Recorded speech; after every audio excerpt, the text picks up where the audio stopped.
এটা রাখি দেন ভাই। আলহামদুলিল্লাহ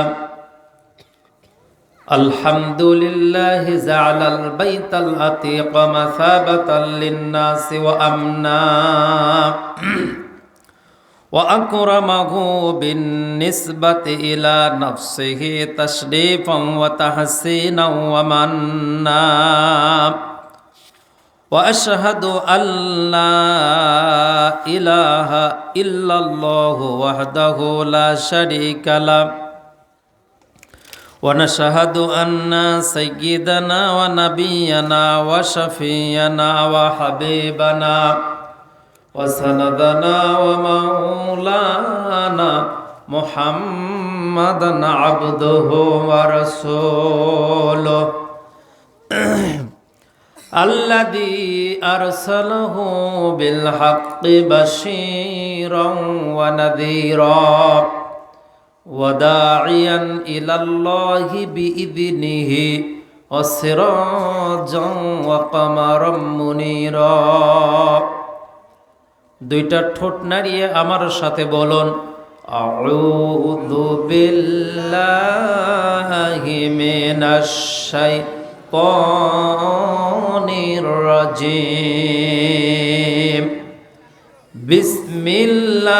বিসমিল্লাহির রহমানির রহিম আল্লাযী খালাকাল মাউতা ওয়াল হায়াতা লিয়াবলুয়াকুম আইয়ুকুম আহসানু আমালা হুয়াল আজিজুল গফুর وقال تعالى في شان حبيب إن الله وملائكته يصلون على النبي يا أيها الذين آمنوا صلوا عليه وسلموا تسليما الله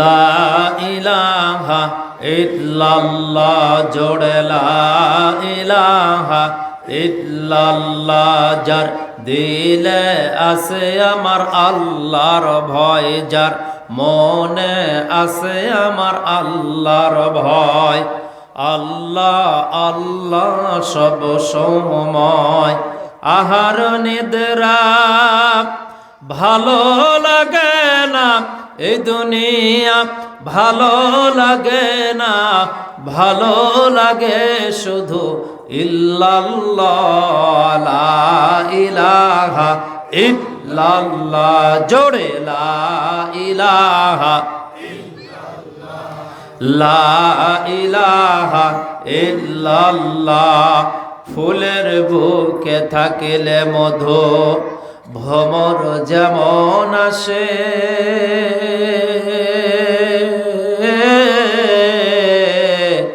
কোরআনের জ্ঞান থাকিলে তাকে সবাই ভালোবাসে লা ইলাহা জোড়ে লা ইলাহা ইল্লাল্লাহ জোড়ে লা ইলাহা লা ইলাহা ইল্লাল্লাহ মুহাম্মাদুর রাসূলুল্লাহ সাল্লাল্লাহু আমিহীন পৃথিবী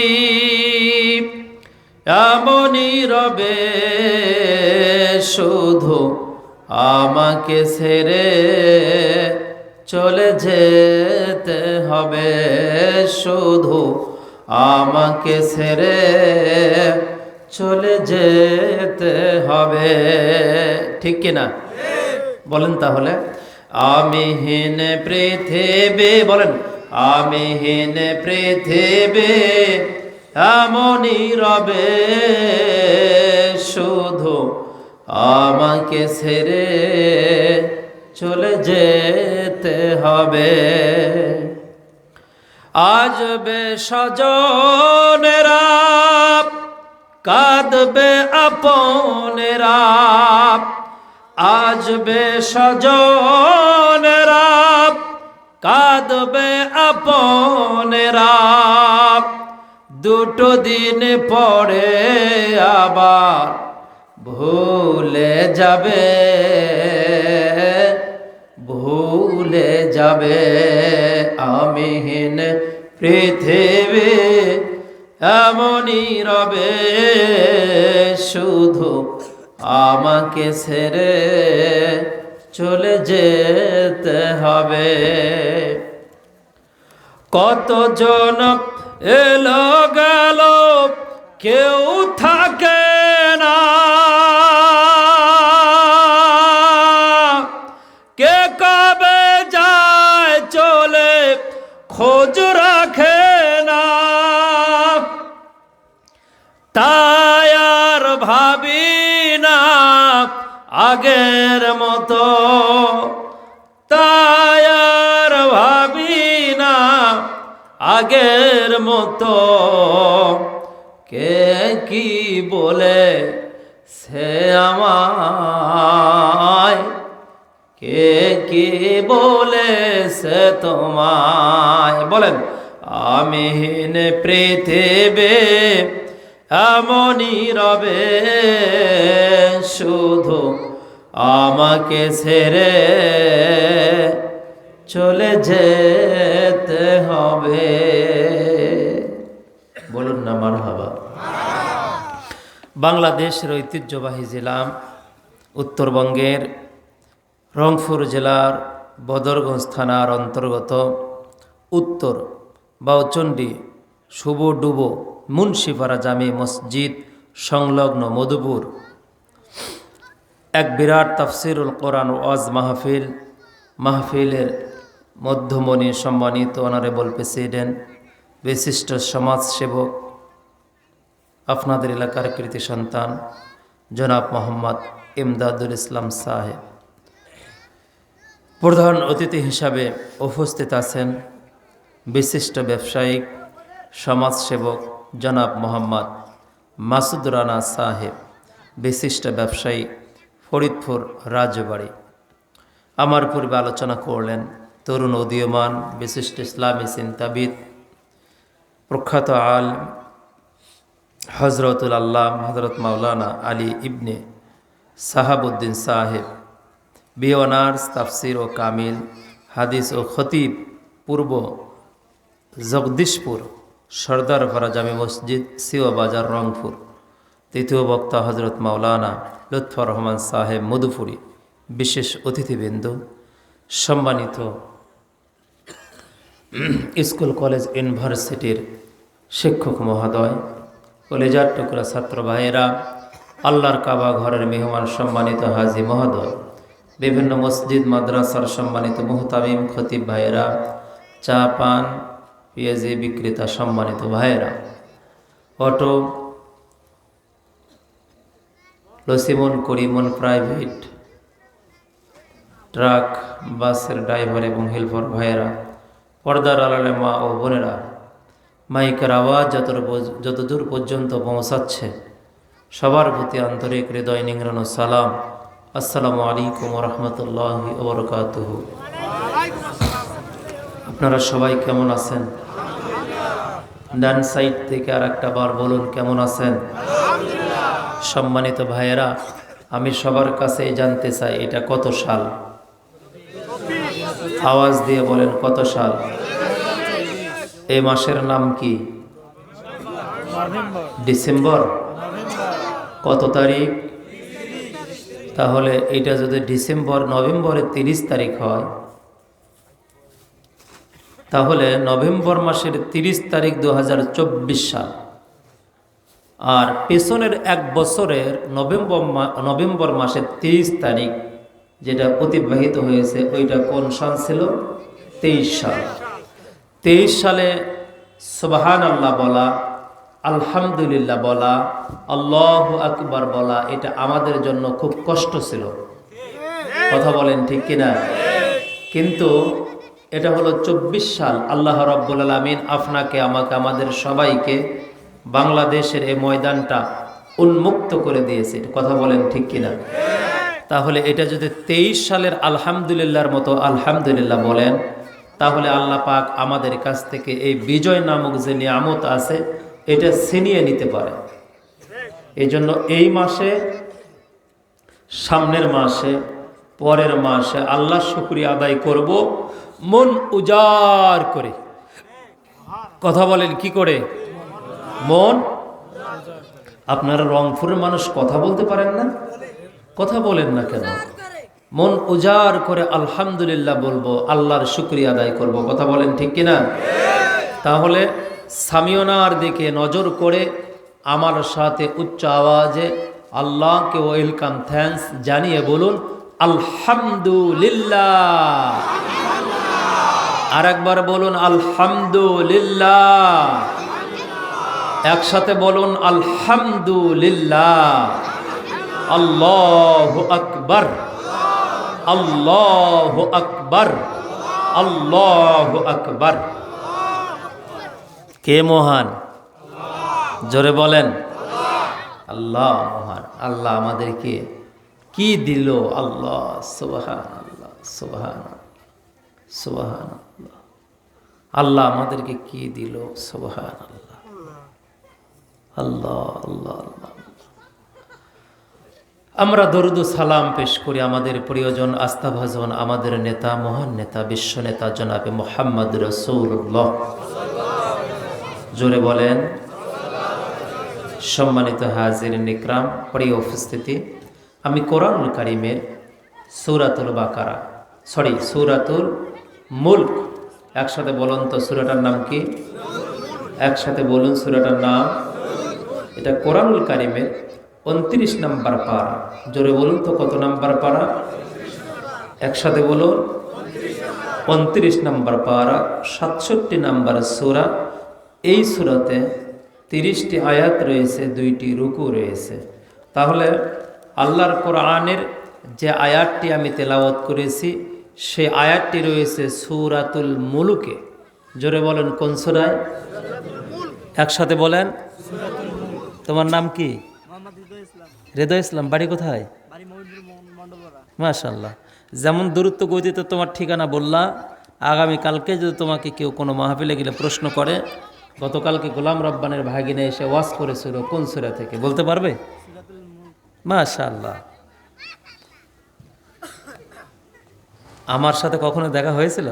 হয় নাই না? গোলাম রব্বানী মামার সাথে দেখা হয়েছে না? আলহামদুলিল্লাহ। তাহলে আমি যে সূরা থেকে আলোচনা করব সেই সূরাটার নাম হচ্ছে সূরা মুলক। একসাথে বলুন। যারা মুখ খুলবেন না তারা কিন্তু এখানকার শ্রোতা না। যারা ছাত্র তারা স্কুলে যাবে, আর স্কুলে যারা যাবে তারা ক্লাস করবে, ক্লাসে যারা যাবে তারা নোট করবে, নোট যারা করবে তারা পরীক্ষায় ভালো রেজাল্ট করবে যদি বাড়িতে গিয়ে পড়ে। তো আজকে আপনারা ছাত্র, আমি টিচার। বুঝাইতে পারলাম? আমি কি বলুন তো? টিচার। আর এই স্কুলের যিনি সভাপতি তিনি হচ্ছে আমার ডান পাশে বসা। তাহলে আমি আপনাদেরকে বারবার প্রশ্ন করব যাতে করে কিছু সময়ের জন্য আপনাদের স্মৃতিতে আজকের আলোচনাটা আপনারা ধরে রাখতে পারেন। আবারও প্রশ্ন করতেছি, আমি কোরআনুল কারীমের কত নাম্বার পারা থেকে কোরআন তেলাওয়াত করেছি? জোরে বলুন। 29। আবার বলুন তো। 29 নম্বর পারা। সূরাটার নাম হচ্ছে সূরা মুলক। এই সূরা সিরিয়ালের 67 নম্বর সূরা। কত নম্বর সূরা? 67 নম্বর সূরা। এই সূরাতে আয়াত রয়েছে 30টা। কয়টা? আর এই সূরাতে রুকু আছে 2টা। কয়টা রুকু আছে? তাহলে সূরা মুলুকের আমি 2য় নম্বর আয়াত তেলাওয়াত করেছি। একসাথে বলুন তো কয় নম্বর আয়াত? যুবক বলো বলো, কত নম্বর আয়াত?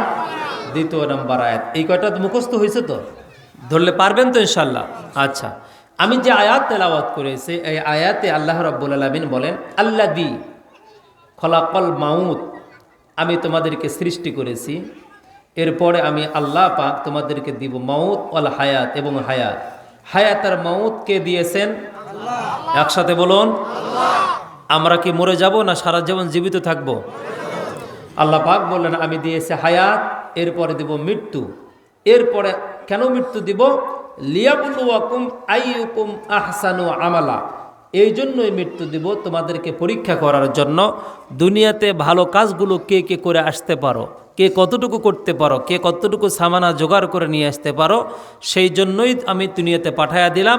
আর এই জন্যই তোমাদেরকে দিব মৃত্যু। যদি কোনো মানুষ জাহান্নামে যেতে চায়, ওই মানুষকে মৃত্যুবরণ করতে হবে। কোনো মানুষ যদি জান্নাতে যেতে চায়, ওই মানুষকে আগে কবরে যেতে হবে। কথা বলেন, ঠিক আছে তো? তাহলে আল্লাহ পাক আমাদেরকে জীবন দিলেন, মৃত্যু দিবেন। আর মৃত্যু দেওয়া আর জীবন দেওয়া এর মাঝখানে যে সময়টা, এই সময়টা কেন দিলেন বুঝাইতে পারলাম না। আমরা যাতে করে দুনিয়ার থেকে মাল সামানা নিয়ে যেতে পারি। লিয়াবলুয়াকুম আইয়ুকুম আহসানু আমালা, তোমরা দুনিয়াতে ভালো কিছু কাজ করে আসবা, এই জন্যই আমি তোমাদেরকে এই সময়টা দিলাম, জীবন আর মৃত্যুর মাঝখানে সময়টা দিলাম। আমার হাতটা আছে, আপনারা দেখতে পাচ্ছেন? সবাই দেখতে পাচ্ছেন? আমি কোন হাত উঁচু করেছি? এবার কোন হাত? আচ্ছা, এই ডান হাত আর এই বাম হাত, এর মাঝখানে আপনার হায়াত। এর মাঝখানে কি? এখান থেকে আপনার জন্ম, এখান থেকে আপনার মৃত্যু, এর মাঝখানে সময়টা আপনার হায়াত। এর হায়াত যদি কোনো মানুষ পৃথিবীতে 70 বছর বাঁচে, কত বছর বাবা? 70 বছর যদি কোনো মানুষ পৃথিবীতে বাঁচে, সে হায়াত পাবে 6,13,232 ঘন্টা। জোরে কোন আল্লাহু আকবার। কত কত মনে আছে? 70 বছর। এনে যদি 70 বছর হায়াত দুনিয়াতে পায়, তাহলে ওনার জীবনের উনি মিনিট সেকেন্ড হিসাব করলে আমি যতটুকু আমি পেয়েছি তা হলো 6,13,232 ঘন্টা। বলতে পারবে কেউ? আপনারা কেউ হাত তুলে বলেন তো, হুজুর আমার মুখস্থ হয়েছে এটা।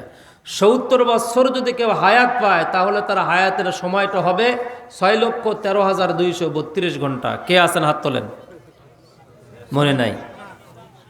পারবেন? আলহামদুলিল্লাহ, মনোযোগ দিয়েছেন তাই পারবেন। আর একবার বলি, কেউ যদি 70 বছর দুনিয়াতে হায়াত পায়, তাহলে তার হায়াতের সময়টা হবে 6,13,232 ঘন্টা। হিসাব কোনোদিন করি নাই আমরা, ঠিক কিনা? আমরা মৃত্যুকেই বিশ্বাস করি না। করি? মৃত্যুকে বিশ্বাস করি আমরা?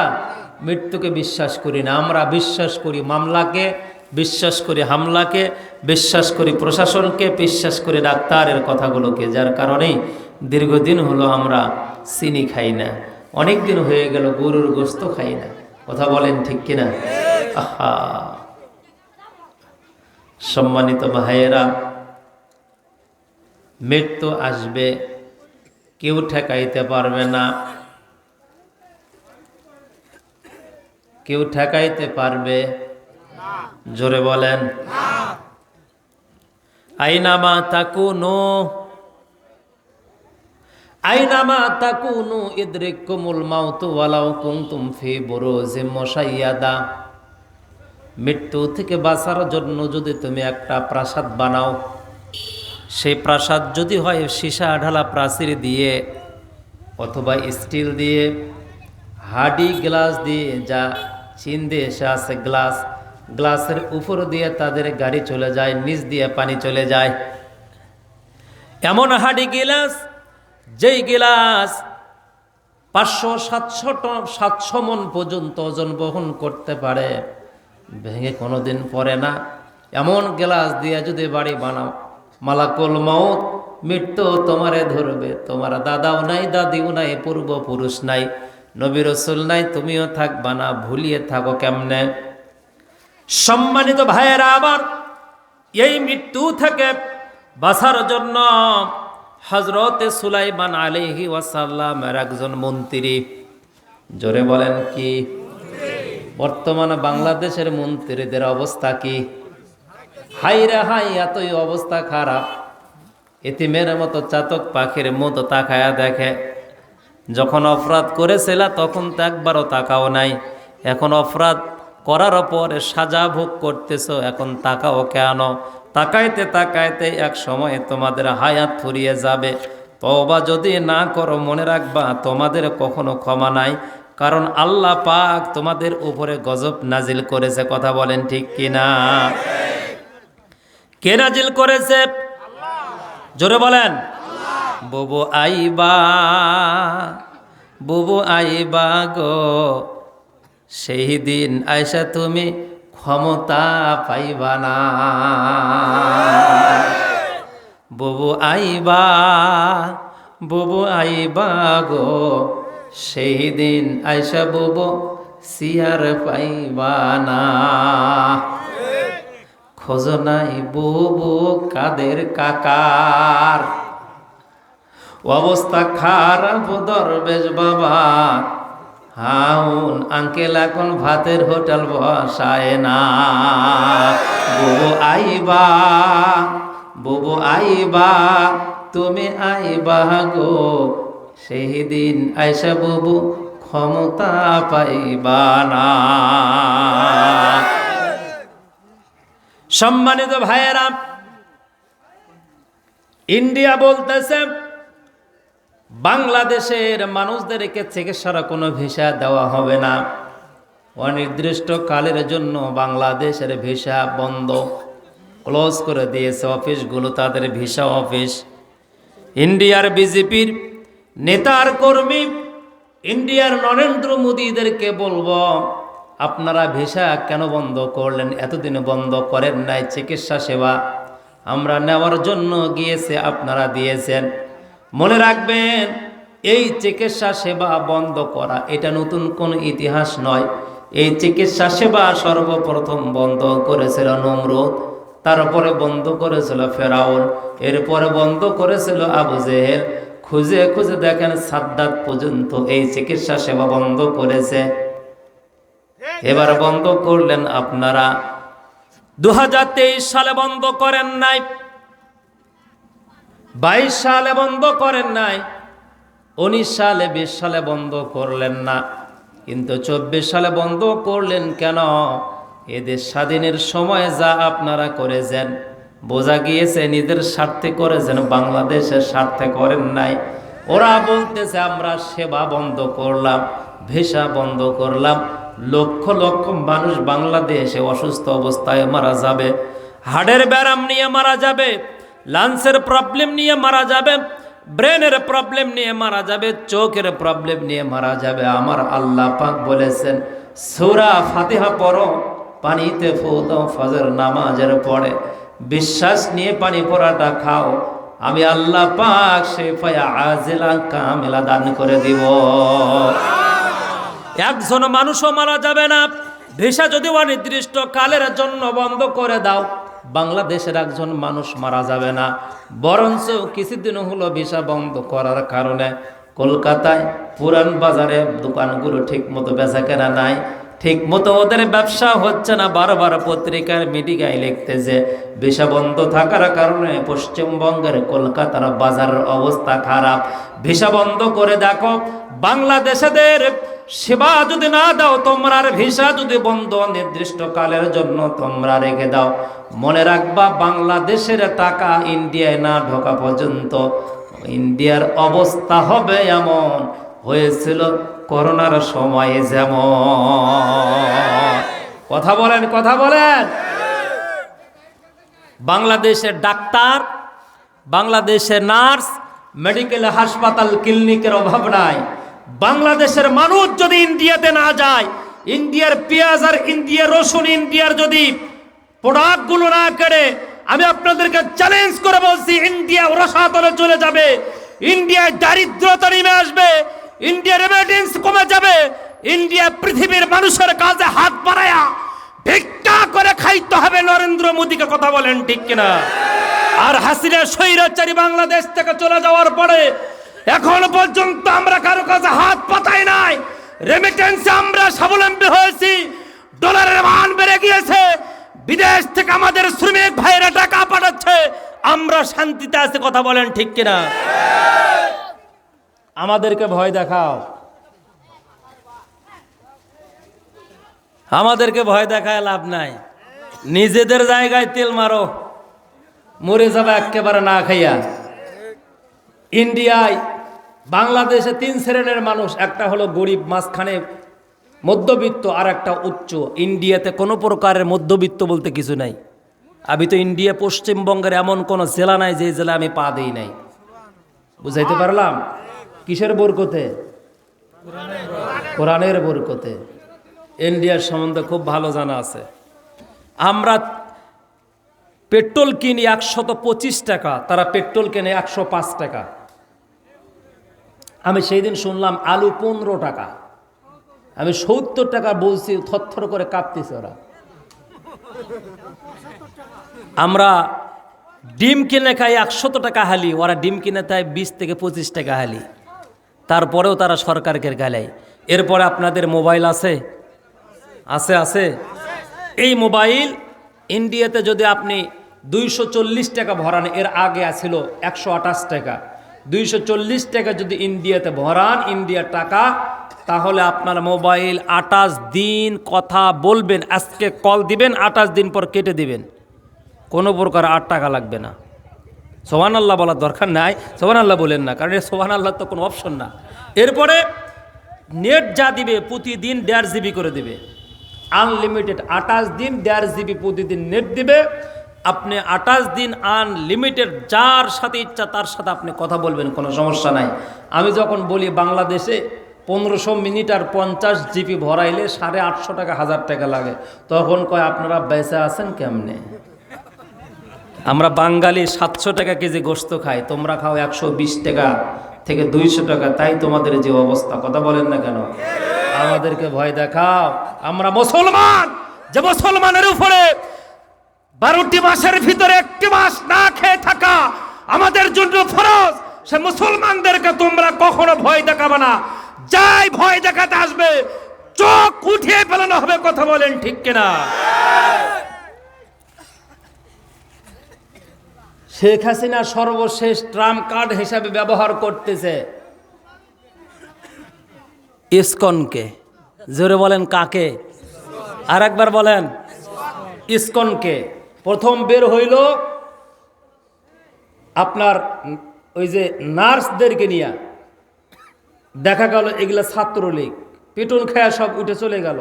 এরপরে আসলো আনসার, মার খায়া দেখা গেল ছাত্রলীগ চলে গেল। এরপরে রিক্সা চালক, এইটাও ছাত্রলীগ। এরপরে দেখা গেল আপনার হিন্দু ভাইদেরকে নিয়ে মিছিল, ওটাও দেখা গেল আওয়ামী লীগ সামনে থেকে ছাত্রলীগ দিচ্ছে, মানে স্লোগান জয় বাংলা।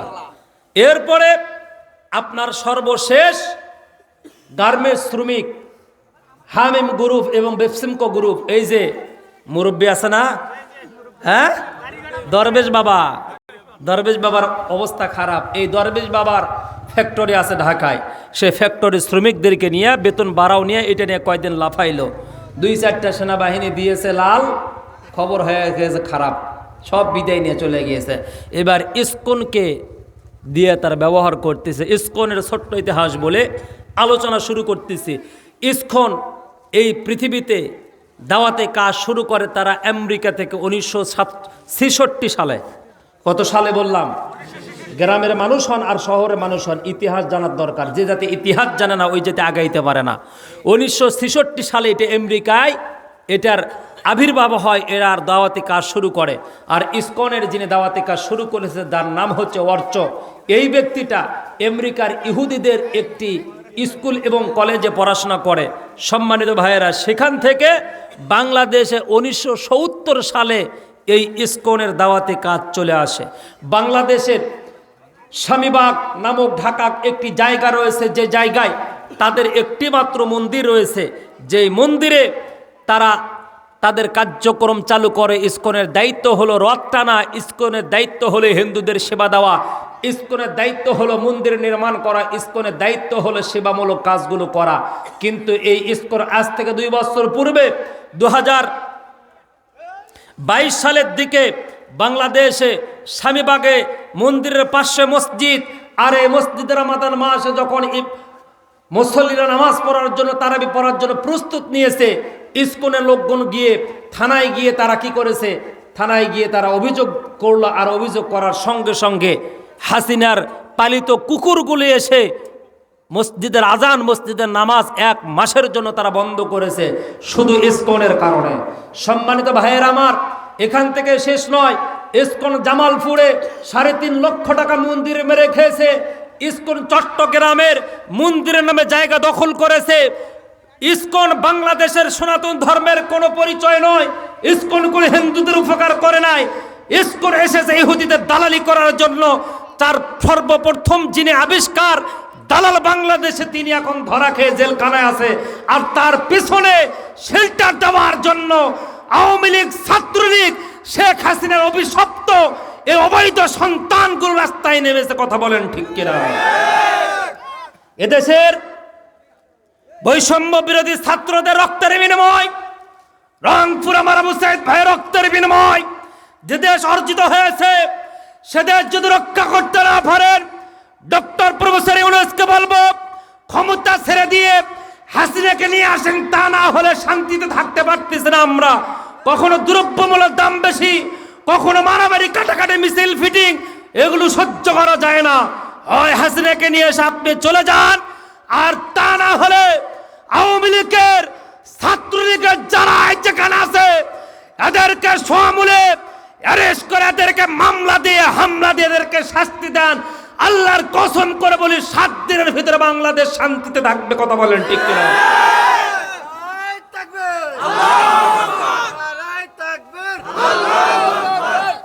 সম্মানিত ভাইয়েরা আমার, হাসিনার চক্রান্ত যদি চালাইতে না পারেন তা হাসিনাকে নিয়ে এসে দিয়ে যান। আর যদি চালাইতে চান তাহলে এদেরকে অ্যারেস্ট করেন, অ্যারেস্ট করে এদেরকে ভিতরে ঢুকান। কোনো ঝামেলা হবে না, সবাই শান্তিতে থাকবে। কথা বলেন না কেন? কষ্ট হয়? সম্মানিত হাজিরিন ইকরাম, আমি যে কথা বুঝাইতে চাচ্ছিলাম, আমাদের মৃত্যু নির্ধারিত।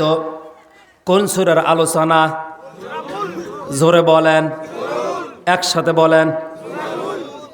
সূরাতুল মুলক 2 নাম্বার আয়াত তেলাওয়াত করেছে আপনাদের সামনে। সুলাইমান মন্ত্রীর বসা ডান পাশে একটু পরে একজন আদা ভাঙ্গা মানুষ, অসুস্থ মানুষ, খিটখিটে মানুষ এসে বসলেন বাম পাশে। মন্ত্রীর ডান পাশে খিটখিটে মানুষটা বাম পাশে বসলেন। বসার পর বারবার মন্ত্রীর দিকে তাকায়। জোরে বলেন, কোন দিকে? নাকি ক্যামেরার দিকে? মন্ত্রীর দিকে বারবার তাকায়। ফিসফিস করে সুলাইমান নবীকে কি জানি বলে। ক্ষিপ্ত হয়ে মন্ত্রী বলতেছে, এই লোকটাকে বের করে দেন, এই লোক থাকলে কথা বলে মজা পাই না। একটু পরে সুলাইমান আলাইহি ওয়াসাল্লামের মন্ত্রী এই কথা যখন বললেন, একটু পরে লোকটা উঠে চলে গেল। যায় যায় পেছনের দিকে তাকায় দেখে, যায় যায় পেছনের দিকে তাকায় দেখে সুলাইমান নবী বলো চলে যান। এরপরে মন্ত্রী বলল, হুজুর মশাই এই লোকটাকে? বলে ওই লোকটা মালাকুল মউত। এটা কে? মালাকুল মউত। এটা ডক্টর ইউনূস বাংলাদেশ হাতে নিয়ে আসে। এটা খালেদা জিয়া নাই, এটা মনে করবেন জামাতের আমির না। পৃথিবীর ভিতরে 103 জন মানুষ নোবেল বিজয় পেয়েছে, তার ভিতরে 3 জন মানুষ পৃথিবীর রাষ্ট্রপ্রধান হয়ে আছে। 3 জন আর একজন ডক্টর ইউনূস। ধাক্কা দিলে ফালানোর মতো মাল ইউনূস না, কোনো লাভ নাই। আমেরিকা পায়ের তোলার মাটি সব চলে যাবে। ডোনাল্ড ট্রাম্পের বাবারও ক্ষমতা নাই যে ইউনূসকে নিয়ে কোনো কথা বলতে পারে। চলে বলেন না মারহাবা। এই পৃথিবীর একটি নতুন আভাস দেওয়ার জন্য, এই পৃথিবীর ভিতরে মানুষের ক্ষুধা নিবারণের জন্য ডক্টর ইউনূস, আর মাত্র কয়েকদিন পরে ঘটনাটা আপনারা শুনবেন, ডক্টর ইউনূস একটি আর্টিকেল এবং গবেষণা করে একটা লিখে পাঠিয়ে দিয়েছে জাতিসংঘে। জাতিসংঘে যারা পাঠিয়ে দিয়েছে তারা ছিল 18 জন। 18 জনের ভিতরে ডক্টর ইউনূসেরটা সবার উপরে রেখেছে। জোরে কন্যা মারহাবা। ধাক্কা দিলে কলা গাছ পড়ে, কিন্তু আম গাছ, জাম গাছ, শিমুল গাছ পড়ে না। মন্ত্রী যখন শুনলেন যে মালাকুল মউত, এমনি সময় সুলাইমান নবীকে বলছে, এই যদি হয় মালাকুল মউত তাহলে আমার দিকে তাকায় কেন? বলে আপনার আব্বার নাম শুনে গেল, গ্রামের নাম শুনে গেল, আপনার নাম শুনলো। বলে কেন, কি হয়েছে? বলে আর মাত্র আধা ঘন্টা সময়, এর ভিতরে আপনাকে মালাকুল মউত নিয়ে চলে যাবে, সেই জন্য আপনাকে সাক্ষাৎ দেওয়ার জন্য এসেছিল। জোরে বলেন না আল্লাহু আকবার। সম্মানিত ভাইয়েরা আমার, সুলাইমান নবী মন্ত্রীটা কি করলেন? হাতটা চাপিয়ে ধরে বললেন, হুজুর মশাই, বাদশা মশাই, আপনার আমি জীবনে অনেক উপকার করেছি, বিনিময়ে আমার আপনি একটা উপকার করেন না। আজকে কি উপকার? সব জীবনে যা দিয়েছে আপনার জন্য, যা করেছে, একটা উপকার করেন।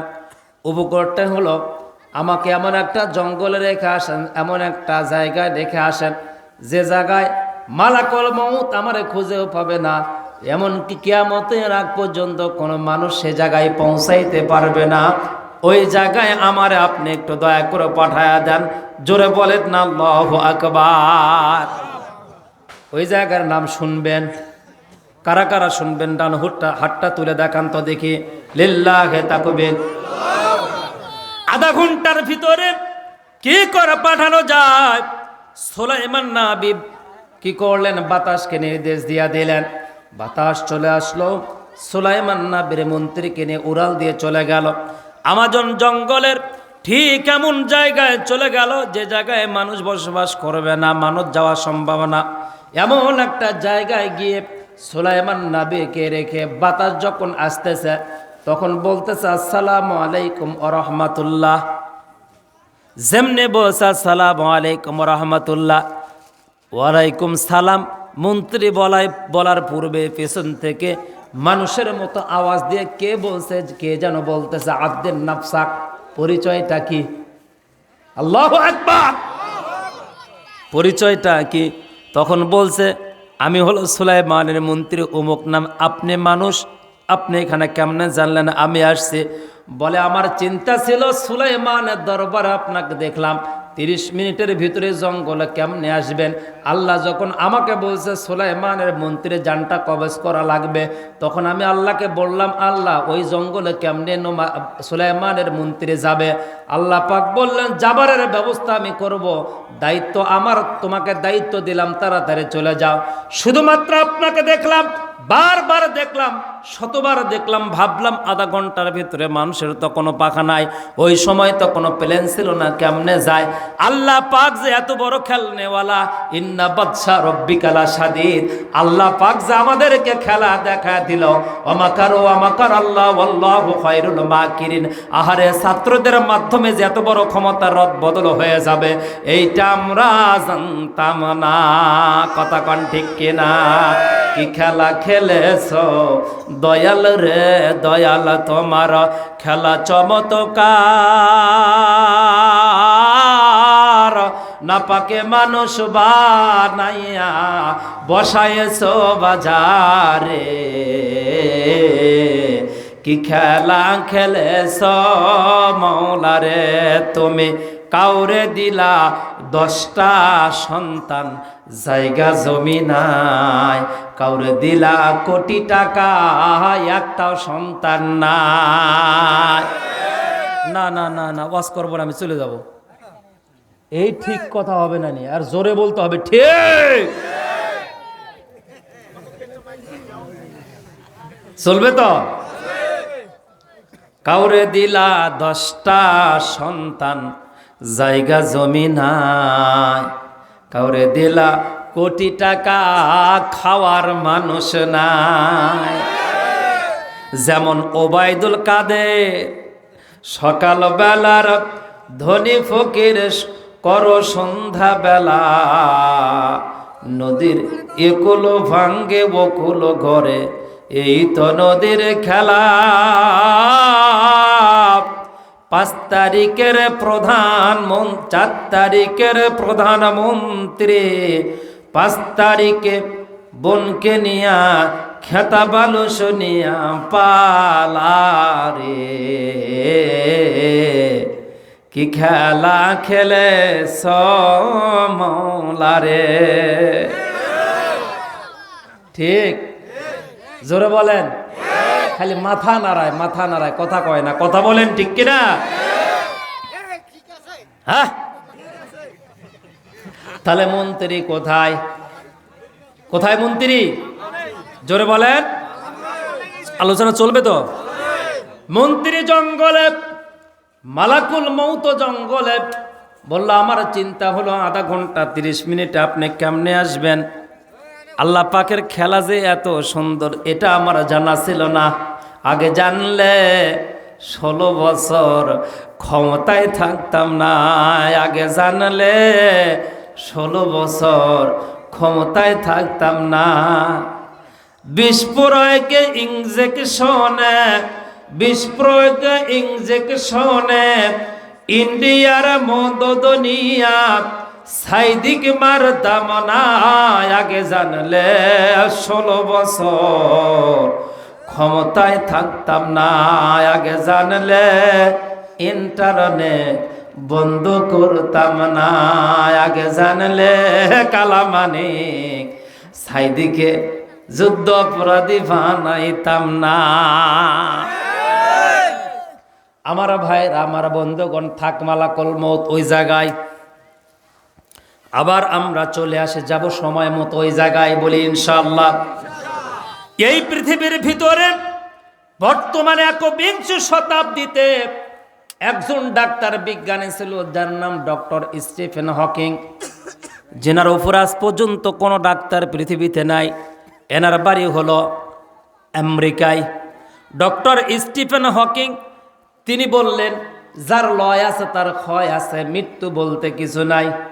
এই কথা যেমনি বললেন, আল্লাহ পাক তার 2টা চোখ বন্ধ করে দিলেন। সুবহানাল্লাহ। আমার ভাইয়েরা, তিনি তার অনুসারীদেরকে বলে দিলেন, আমার চোখ বন্ধ হয়ে যাক, তোমরা কি করো? আমার কথাগুলোকে কম্পিউটারে লিখে লিখে গবেষণা করো। তারপরেও বলল, স্যার, মৃত্যু নামক যে কথাটা আছে এইটাকে আপনি স্বীকার করেন? তিনি বলল, যার লয় আছে তার ক্ষয় আছে, হাসর বলতে কিছু নাই, কিয়ামত বলতে কিছু নাই, এইটা তো বিশ্বাস আমরা করি না। আমরাও জানি ইন্ডিয়ারা বিশ্বাস করে না। আমরা খাইছিলাম করোনার সময় জমজমের পানি, আমরা খাইছি করোনার সময় জমজমের পানি, এরপরে মসজিদে দোয়া, এরপরে ভ্যাকসিন, ঠিক কিনা? আর ইন্ডিয়া যারা বলতেছে চিকিৎসা দিব না, ওরা করোনার সময় খাইছে গাভীর পেছনে রাস্তা দিয়া যা বের হয় ওটা বলে করোনার মেডিসিন। নাউযুবিল্লাহ। মেশিনের ভিতরে নতুন মোবাইল ঢুকাবেন, 300 কিলো চালাবেন, 1000 কিলো চালাবেন।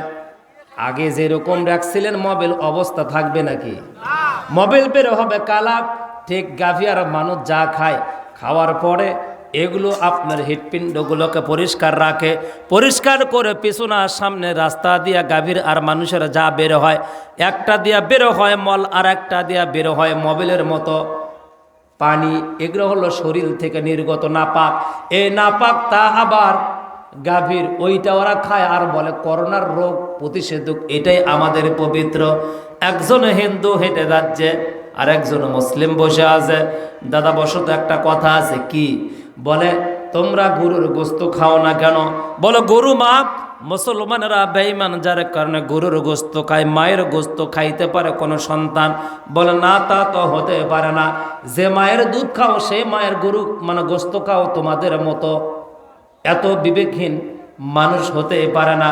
থাকো দাদা, সময় নাই, চলে যায়। ও দাদা আর একটা কথা বলে যায়। কি?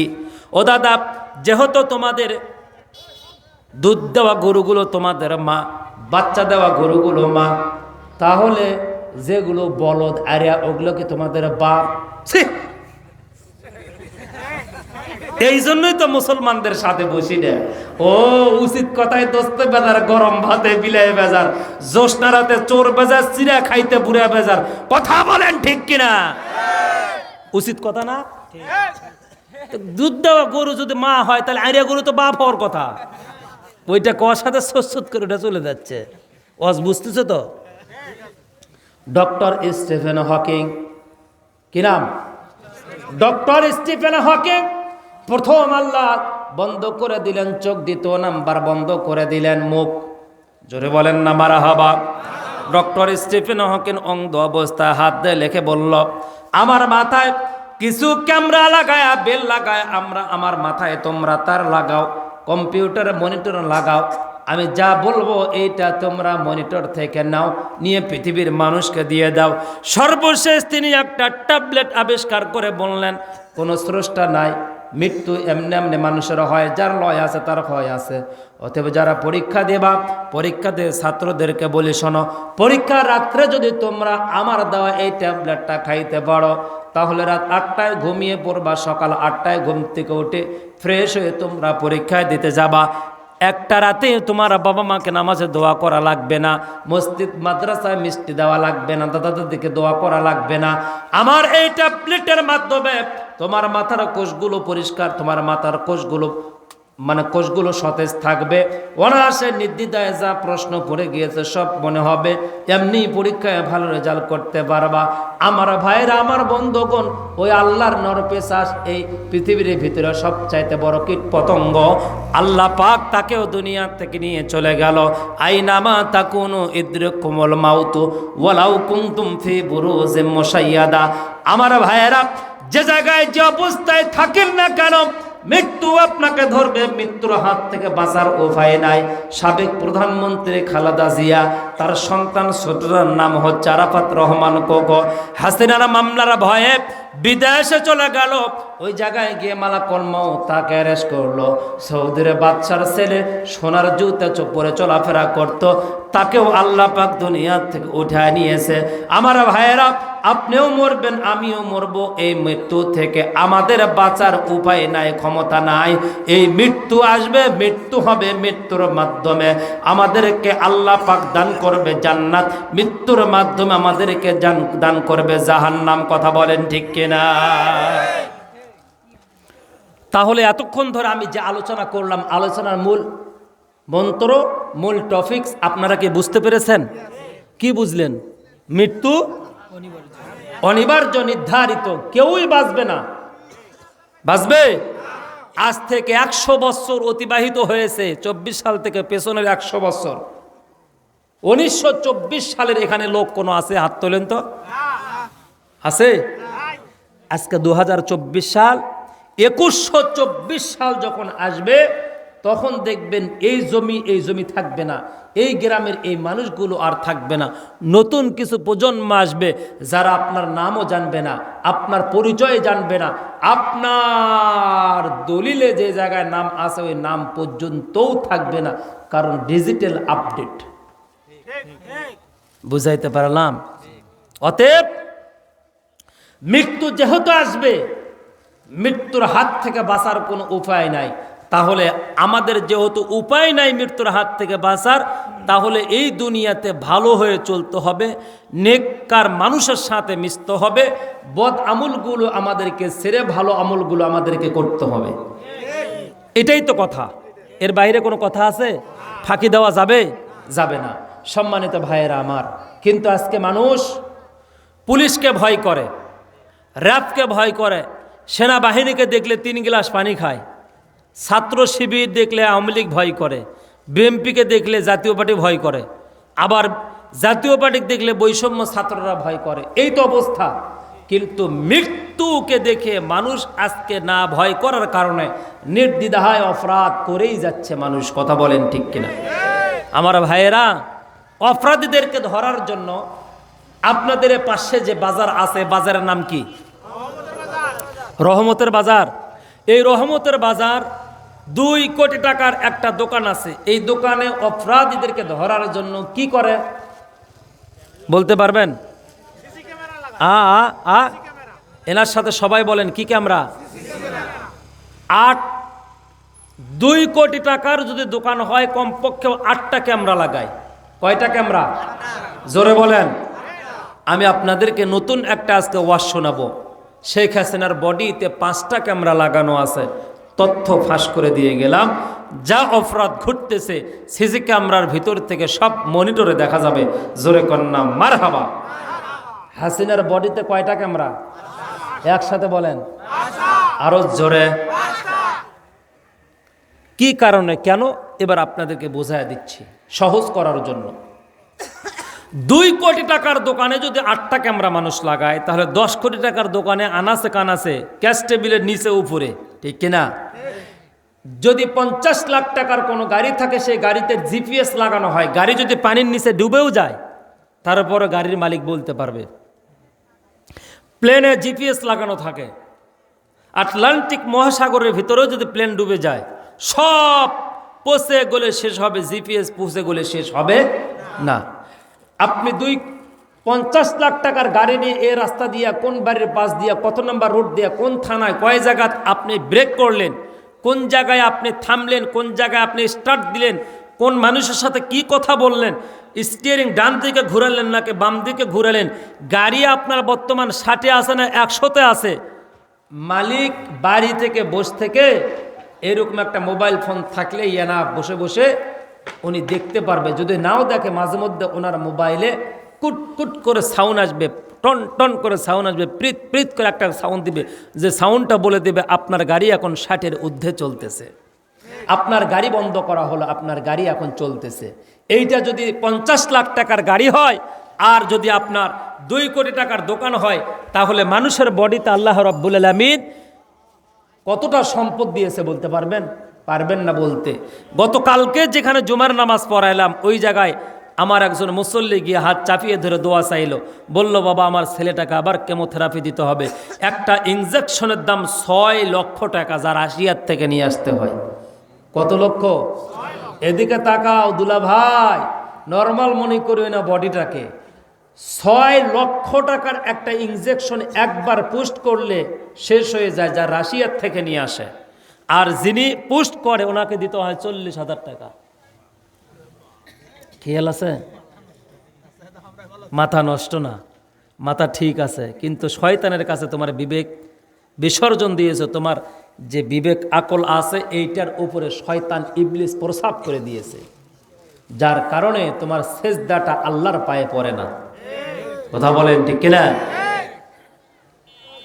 আল্লাহ পাক একটা মানুষকে এই মাথা থেকে নিয়ে পা পর্যন্ত যা অঙ্গ প্রত্যঙ্গ দিয়েছে, রংপুর মেডিকেল হাসপাতাল গিয়ে যদি বলেন চোখের ডাক্তারকে 2টা চোখ বিক্রি করব, সার্টিফিকেট আছে, পুলিশ ভেরিফিকেশন আছে, ইউনিয়ন চেয়ারম্যান মেম্বার সন্তানাদি যা লাগে সবার কাছ থেকে সিগনেচার, এই যে কাগজ নেন, 2টা চোখ খুলে নেন, কত টাকা দিবেন? কানের ডাক্তারকে যদি বলেন কানটা খুলে নেন, কত টাকা দিবেন? এরপরে যদি দাঁতের ডাক্তারকে বলেন দাঁত খুলে নেন, কত টাকা দিবেন? দাঁত আর চোখ কান, এরপরে 2টা হাত পা, সবগুলো ডাক্তার খুলতে গেলে বলবে 1 নয় 2 নয়, প্রায় আপনাকে দিতে হবে 272 কোটি টাকা। গহনা দিনে ফুক রাইয়া যাবে, যৌবনে লাগবে ভাটি, ওহি যে দেখো, বলেন ওহি যে দেখো, ডাকিতেছে আমায় কবরের মাটি, বলেন ওহি যে দেখো, ডাকিতেছে আমায় কবরের মাটি, সন্ধ্যার আগে যেদিন ডুববে রে বেলা,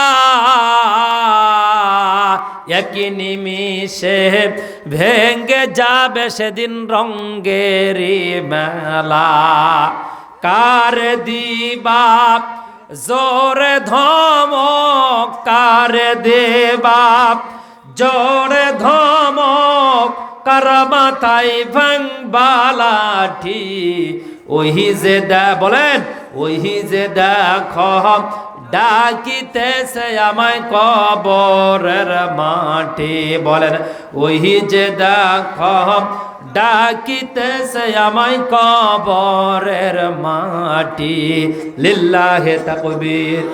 হাত তোলেন, হাত তোলেন, হাত তোলেন, লিল্লাহে তাকবীর। কত কোটি? কথা বললেন না কেন? কত কোটি? 272 কোটি টাকার মাল আল্লাহ আপনাকে দিয়েছে। আমার ভাইরা, আমার বন্ধুগণ, এটা বাংলাদেশের টাকায়। আমেরিকায় যদি চলে যান তাহলে কয়েক লাখ টাকা আপনাকে দিয়ে দিবে। জাপানে চলে গেলে কয়েক প্লেন ফর আপনাকে টাকা দিয়ে দিবে। চীনে যদি যান তাহলে আপনাকে, আপনার পরিবার, পরবর্তীতে প্রজন্ম, তার পরবর্তীতে প্রজন্ম, কয়েক প্রজন্ম বসে বসে খাবে, এতগুলো টাকা দিবে শুধু আপনার পুরা বডিটা দেওয়ার কারণে। আমার ভাইয়েরা, না চাওয়াতে আল্লাহর কাছে দরখাস্ত করা ছাড়া আল্লাহ এই বডি এটা দিয়েছে।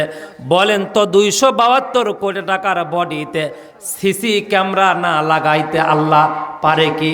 অবশ্যই সিসি ক্যামেরা লাগানো লাগবে, কারণ এই বডি দিয়েছেন আল্লাহ, রক্ষা করবেন আল্লাহ। দুনিয়াতে কোন জায়গায় কখন কোন অপরাধ করবা, কার সাথে গোপনে কোন কথা বলবা, প্রকাশ্যে কোন কথা বলবা, আর কার সাথে কি কি ইশারায় বলবা, আর কান দিয়ে শুনবা, চোখ দিয়ে দেখবা, হাত দিয়ে হেঁটে যাবা, হাত দিয়ে পা দিয়ে হেঁটে যাবা, হাত দিয়ে জড়িয়ে ধরবা, সবগুলো রেকর্ড আল্লাহ পাক তোমার বডিতে 5 জায়গায় সিসি ক্যামেরা লাগায়া রেকর্ডিং করতেছে। জোরে কন্যা সুবহানাল্লাহ। আল্লাহ রাব্বুল আলামিন বলেন, মা ইয়ালফিযু মিন কাওলিন ইল্লা লাদাইহি রাকীবুন আতীদ। এমন কোন বিষয় নাই যা তুমি করো না আমার কাছে রেকর্ড থাকে না।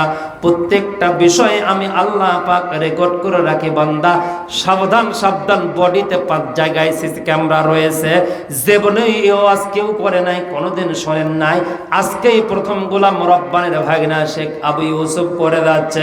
আমার বাড়ি গায়ে বান্দা, মনে নাই খারাপ কোনো ধান্দা, আমরা আল্লাহর খাঁটি বান্দা, রংপুর বদরগঞ্জের মুসলমান। জোরে কন্যা সুবহানাল্লাহ। কষ্ট হয়? এবার চলে যান 5টা সিসি ক্যামেরা দেখার জন্য। আপনার বডিতে কোন কোন জায়গায় ক্যামেরা লাগানো আছে বলতে পারবেন? 5 জায়গায় ক্যামেরা লাগানো আছে। এই বাবজিরও 5 জায়গায় ক্যামেরা লাগানো আছে। একটা ক্যামেরা এখনো নষ্ট হয় নাই। আমি দেখেই বুঝতে পারতে যে আপনি বুঝবেন না, আপনাকে বুঝাইলেই তো আপনি বুঝবেন। সেই জন্যই তো আপনি শোনার জন্য আসছেন। শুধু চিল্লা চিল্লি শুনে যাবেন, কাউমাও শুনে যাবেন, ওয়াজের কিছুই বুঝবেন না। 13 দিন ওয়াজ শোনার পরে আপনি এখন খুঁটে চাপে ধরে বলতেছেন আমি বাড়ির যাব না। কি হয়েছে?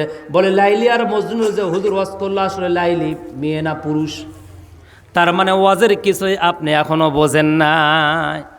এই জন্য চুপ করে থাকবেন, বিষয় ভিত্তিক আলোচনাগুলো শোনার চেষ্টা করবেন। 1 নাম্বার সিসি ক্যামেরা। কয় নাম্বার? আপনার বডির দিকে তাকায় দেখবেন কোন জায়গায় লাগাইছে।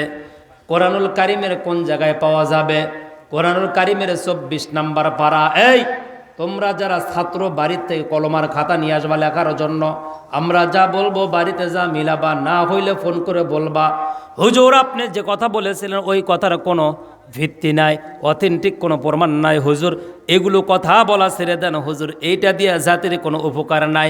আজকে বক্তারা যদি এক আল্লাহর দ্বীনের জন্য, আল্লাহ রসুলের আদর্শের জন্য যদি কথা বলতো, আল্লাহর কসম 52 বছর 54 বছর চলে গেল, আলেমরা কথা বলে যাচ্ছে, মানুষ শুনে যাচ্ছে, শোনার পরে শুধুমাত্র 2টা কথায় মানুষ বলে হাই রে বক্তার কণ্ঠ ভালো রে, ঠিক কিনা? হাই রে লোক হয়েছিল বাপারে বাবা। আর যদি সেই রকম বক্তা হয় কণ্ঠ ভালো নাই, লোক সব উঠে গেছে, কি ওয়াজ করলো ওইটার বিষয়ে জানার দরকার নাই। এই তো জামানার অবস্থা, ঠিক কিনা? 24 নাম্বার পারা। কত নাম্বার? একসাথে বলেন, আরো জোরে। 24 নাম্বার পারা, 17 নাম্বার পৃষ্ঠা, 19 নাম্বার সূরা, 41 নাম্বার সূরা, 19 নাম্বার আয়াত। মনে থাকবে? বলেন 24 নাম্বার পারা। একসাথে বলেন জোরে, 24 নাম্বার পারা। বলেন 24 নাম্বার পারা, 17 নাম্বার পৃষ্ঠা, 41 নাম্বার সূরা, 19 নাম্বার আয়াত, সূরা হামিম সিজদা। আল্লাহ রাব্বুল আলামিন বলেন হাত্তা ইযা মা জাউহা শাহিদা আলাইহিম সামউহুম ওয়া আবসারুহুম ওয়া জুলুদুহুম বিমা কানু ইয়ামালুন।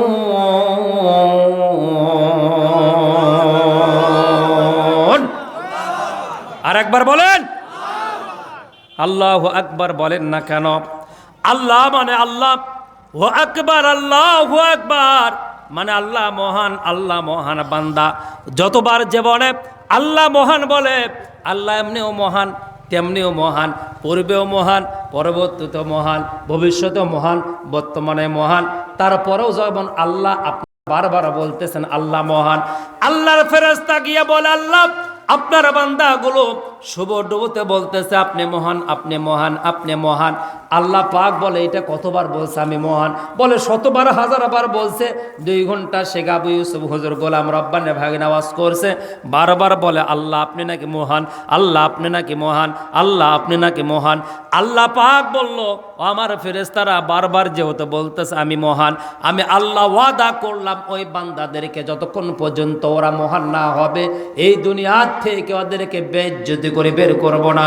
আমি আল্লাহ ওদেরকে বড় করে সম্মানের সাথে, ইজ্জতের সাথে আমি আল্লাহ কবরে ডাক দিয়ে দিব। জোরে কন্যা সুবহানাল্লাহ, লিল্লাহি তাকবীর। যে মাইক শোনা তোমার মনে হয় সারা রাত ওয়াজ করি, কলিজাটা ভরে গেল। এই মাইক ভাড়া করবেন, নাম কি? Mozammel sound system. মালিক কই তোমার? মালিক বড় ভাই আরেকটা মাহফিলে গেছে। আল্লাহু আকবার, খুব সুন্দর, ভেরি গুড, খুব সুন্দর। ওর জন্য দোয়া করলাম। অনেক মাইক আছে, ওয়াজ করতে করতে গলা ভেঙে যায়, কথা বলতে মন চায় না, এমন অবস্থা হয়। স্টেজ থেকে নামার সময় এরকম বুক চাপিয়ে ধরে নামি। সম্মানিত ভাইরা, সেপ্টেম্বর 7 তারিখ থেকে মাহফিল শুরু করছি, চলতেইছে। এত সুন্দর মাইক, তোমার জন্য কলিজা ভরে দোয়া করলাম আল্লাহ যেন তোমার হায়াত দারাজ করে দেয়, আল্লাহ যেন তোমার এই ব্যবসায় বরকত দিয়ে দেয়, বলেন আমিন। সম্মানিত ভাইরা, হাত্তা ইদা মা যা উহা, look at me please, look at me please, এদিকে তাকান। হাত্তা ইদা মা যা উহা, আমরা যখন মরে যাব, মরব না? আমি মরব, আপনি মরবেন, ইনি মরবে, হাসিনা মরবে না? না না না না না, নরেন্দ্র মোদী মরতে দিবে না, পৃথিবীর কোনো জায়গা দেয় না। নরেন্দ্র মোদী বলে আমারও বউ নাই, তোমারও স্বামী নাই, আসো 2 জন বসে গল্প করি, বলেন নাউজুবিল্লাহ। হাইরে শয়তানের শয়তান। সৌদি আরব গেলে তাও তো কথা ছিল, মালয়েশিয়া গেলেও কথা ছিল, ঠিক কিনা? কিন্তু তুমি এমন একটা দেশে গেলা যে দেশের শত্রু, মুসলমানদের যে দেশ শত্রু, এমনকি ওরা আল্লাহকে বিশ্বাস করে না, স্রষ্টাকে বিশ্বাস করে না। নমো নমো বিলোকায়া, যেটা রামবাবু সিঙ্গেল বানুয়া, হরে রাম কৃষ্ণ রাম রাম রাম রাম রাম বলতে বলতে জীবনে শেষ। যাই যেমন তাই সেমনই পাই, কামা তাদিন তো দানো, কর্ম যেমন হয়েছে ফলটাও তোমার তেমন হয়েছে বুবু। আমরা সবাই দাঁড়াবো, এই যে কি, হ্যাঁ কষ্ট হয় নাকি? জীবনেও আর শোনেন নাই। হাত্তা ইদা মা যা ওহা, হাসিনাও যখন যাবে আমরাও তখন যাব, কথা বলেন ঠিক কিনা? সবাই আমরা যখন যাব আল্লাহ পাক তখন বলে দিবে শাহিদা আলাইহিম, সাক্ষ্যগুলো দিয়ে দাও, সিসি ক্যামেরাগুলো কথা বলো। 1 নাম্বার সিসি ক্যামেরার নাম সামউহুম, জোরে বলেন কি? আবার বলেন। আরবি অক্ষর, প্রতিটা অক্ষর বিনিময়ে 10টা করে নাকি, যারা জীবনেও কোরআন পড়ে নাই তারা পাবে 20টা করে নাকি, সুবহানাল্লাহ। সামউহুম, সামউহুম। 1 নাম্বার আল্লাহর কাছে সাক্ষ্য দিবে 2টা সিসি ক্যামেরা, আপনার বডিতে লাগায়া দিয়েছে, তার নাম হলো 2টা কান। এই 2টা ইয়ার আল্লাহর কাছে আপনার সাক্ষ্য দিয়া দিবে। জোরে বলেন না আল্লাহু আকবার। এ দুনিয়া রবে না চিরকাল, একদিন ভাঙবে রে বাজার, পরাণ পাখি উইরা গেলে রে ফিরবে না আরে হো কাল, পাখি সাহারা পহইরা রবে তোমার শূন্য দেহ খানা। হায় রে পাখি সাহারা পহইরা রবে তোমার শূন্য দেহ খান। কিসের বাড়ি কিসের সংসার দুনিয়ার বাসনা, 3.5 হাত মাটির নিচে তোমার হবে ঠিকানা। অন্ধকার হই মাটির কবরে হইব তোমার শেষ স্থান। পাখি সাহারা পহইরা রবে তোমার শূন্য দেহ খান। লা ইলাহা ইল্লাল্লাহ, জোরে লা ইলাহা লা ইলাহা ইল্লাল্লাহ মুহাম্মাদুর রাসূলুল্লাহ। জোরে বলেন। 1 নাম্বার সিসি ক্যামেরার নাম আরবি দিয়ে বলেন তো, সামউহুম। জোরে বলেন। 1 নাম্বার সিসি ক্যামেরা। ও বন্ধু, মোবাইল দিয়া কোন জায়গায় ফোন করে বলছো জান আসবো নাকি? কয় আসো। কেউ আছে বলে নাই। এই কান দিয়া তুমি তো শুনছো, মোবাইল তোমাকে বলছে, কান দিয়া তুমি শুনছো, তারপরে তোমার মেন্টালিটিতে হিট করছে। এরপরে যৌবনের তাড়নায় গিয়ে অপরাধ করেছো, যৌবনের তাড়নায় অপরাধ করেছো। আমার আল্লাহ পাক বলেন হাসরের ময়দান কিয়ামত যখন কায়েম হয়ে যাবে, আপনি আমি যখন যাব হাসর ময়দানে, আল্লাহ পাক কিছু অপরাধীদেরকে ডাক দিয়া বলবে কাম টু মে, আমার পুতে আয় বান্দা, এদিকে আগায় আয়। বান্দা যখন আগায় যাবে, আল্লাহ রাব্বুল আলামিন তখন বান্দার সামনে একটা বড় পর্দা নূরের আটকায় দিবে, পেছনে বিশাল বড় একটা প্রজেক্টর লাগায় দিবে। লাগায় দিয়া বলবে বান্দা এই প্রজেক্টরে যা দেখা যায় দেখো তো, এগুলো কি তোমার দ্বারা করা হয়েছে সম্ভব? বান্দা তখন মাথা নিচু করে লজ্জায় লজ্জিত হয়ে চোখ দিয়া মনে হয় রক্ত ব্লাড আসবে এমন বর্ণ হয়ে যাবে তার চেহারাটা।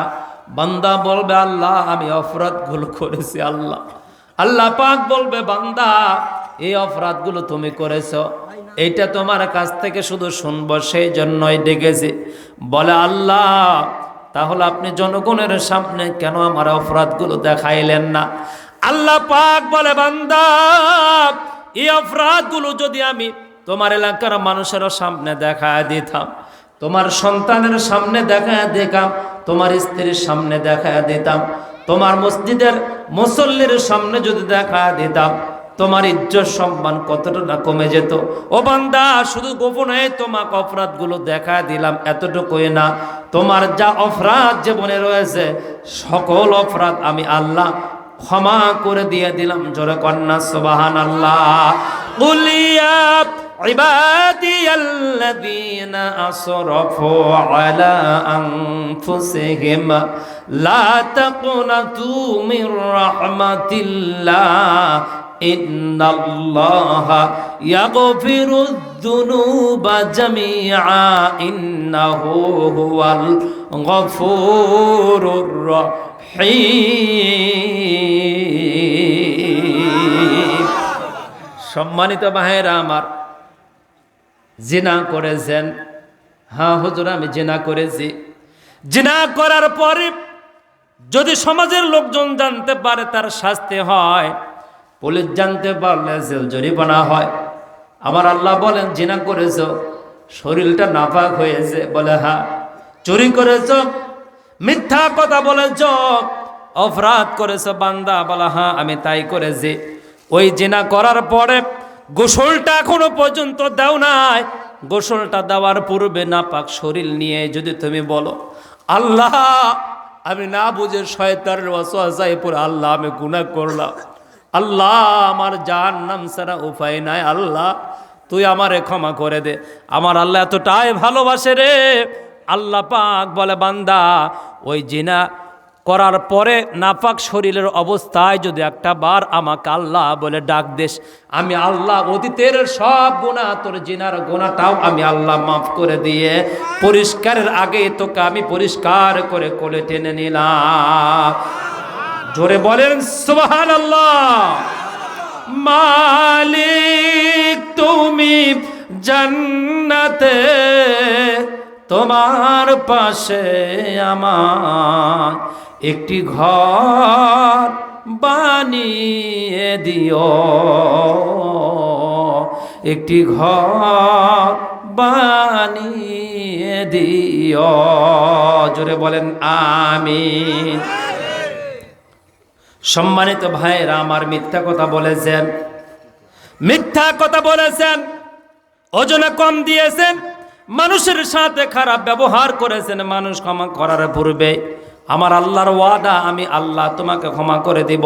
বান্দা শুধুমাত্র একটা বারের জন্য তওবা কর, আমার পায়ে লুটিয়ে পড়। আমার পায়ে লুটিয়ে পড়েছে যারা সফল হয়েছে, তারা লুটিয়ে না পড়ার কারণে আজকে ওরা কখনো ইন্ডিয়া যাচ্ছে, কখনো এয়ারপোর্টে ধরা খায়, আবার কখনো ঘাপ্পি দিয়ে লুকাচুরি করে বিভিন্ন জায়গায় চলাফেরা করে। কথা কোন ঠিক কিনা? আহারে, পুলিশকে দেখে এদেশের আওয়ামী লীগ, ছাত্রলীগ আর শেখ হাসিনা দোসররা যতটা ভয় করে, জামাত শিবিরকে দেখে বিএনপিকে যতটা ভয় করে, সেনাবাহিনীকে দেখে যতটা ভয় করে, অতটা ভয় যদি আমার আল্লাহকে দেখে করত, আল্লাহ পাক ওদের সম্মান মর্যাদা বাড়ায় দিত। এদেশে ওরা নিরাপত্তার সাথে চলাফেরা করত, আল্লাহ পাকের সাহায্যে সহযোগিতা চলতো ওদের উপরে, কেউ কোনো আক্রমণ করতে পারতো না। কথা বলেন ঠিক কিনা? আমার আল্লাহ পাক বলেন, ওয়ালা তাহিনু ওয়ালা তাহজানু ওয়া আনতুমুল আ'লাউনা ইন কুনতুম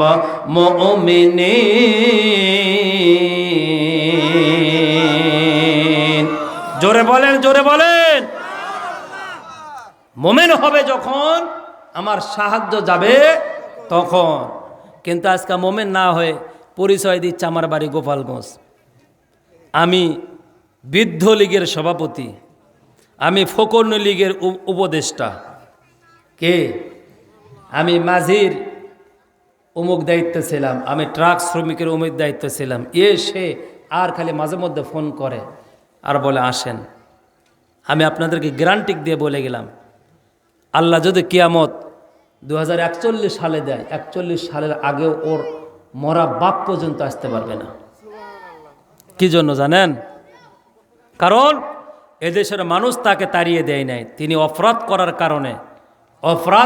কারণে নিজের গ্লানি, নিজের অপরাধ এতটা বেশি পরিমাণ হয়েছে, যার কারণে সে পালাইতে বাধ্য হয়েছে। যে মানুষ পালিয়ে যায় আর এত অপরাধ করে, সে মানুষ আসে কি করে?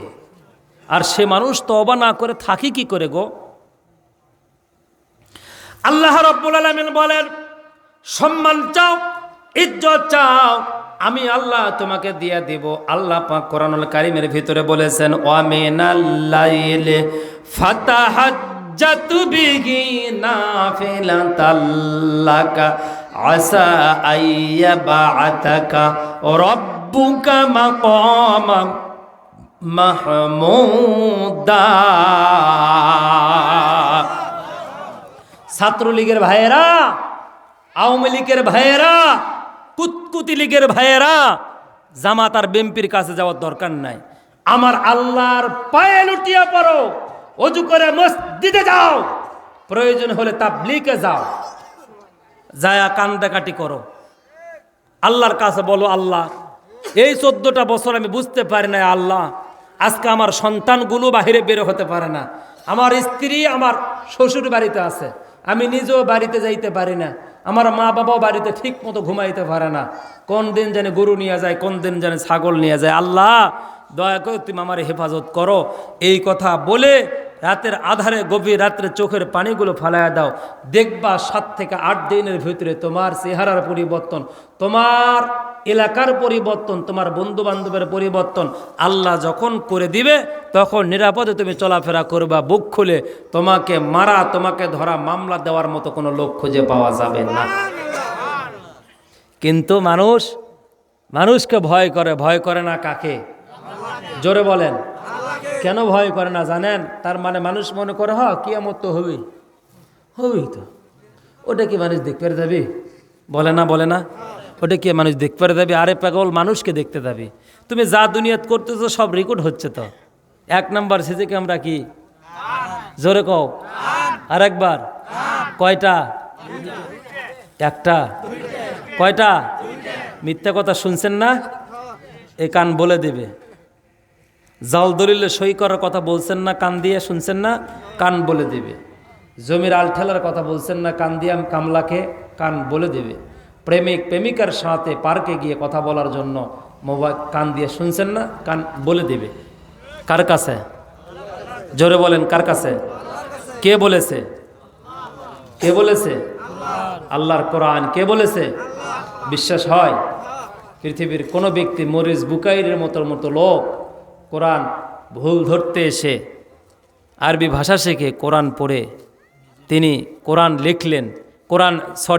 কোরআন এবং হাদিস নিয়ে, বিজ্ঞান নিয়ে একটি বই লিখলেন।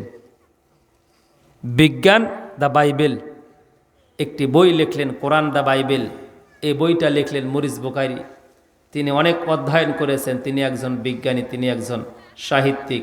গবেষণা করে সারাটা জীবন তিনি পার করে দিয়ে বললেন, authentic Islam is not only religion but also complete code of life. জোরে বলেন না মারহাবা। 1 নাম্বার সিসি ক্যামেরার কাছ থেকে সাবধান, তাহলে আপনার লাইফটাই সফল। সুবহানাল্লাহ। 10টা ক্যামেরা লাগাইছে দোকানে, চুরি যদি না করেন ক্যামেরার বাপের ক্ষমতা আছে ধরবে? কথা কও না কে?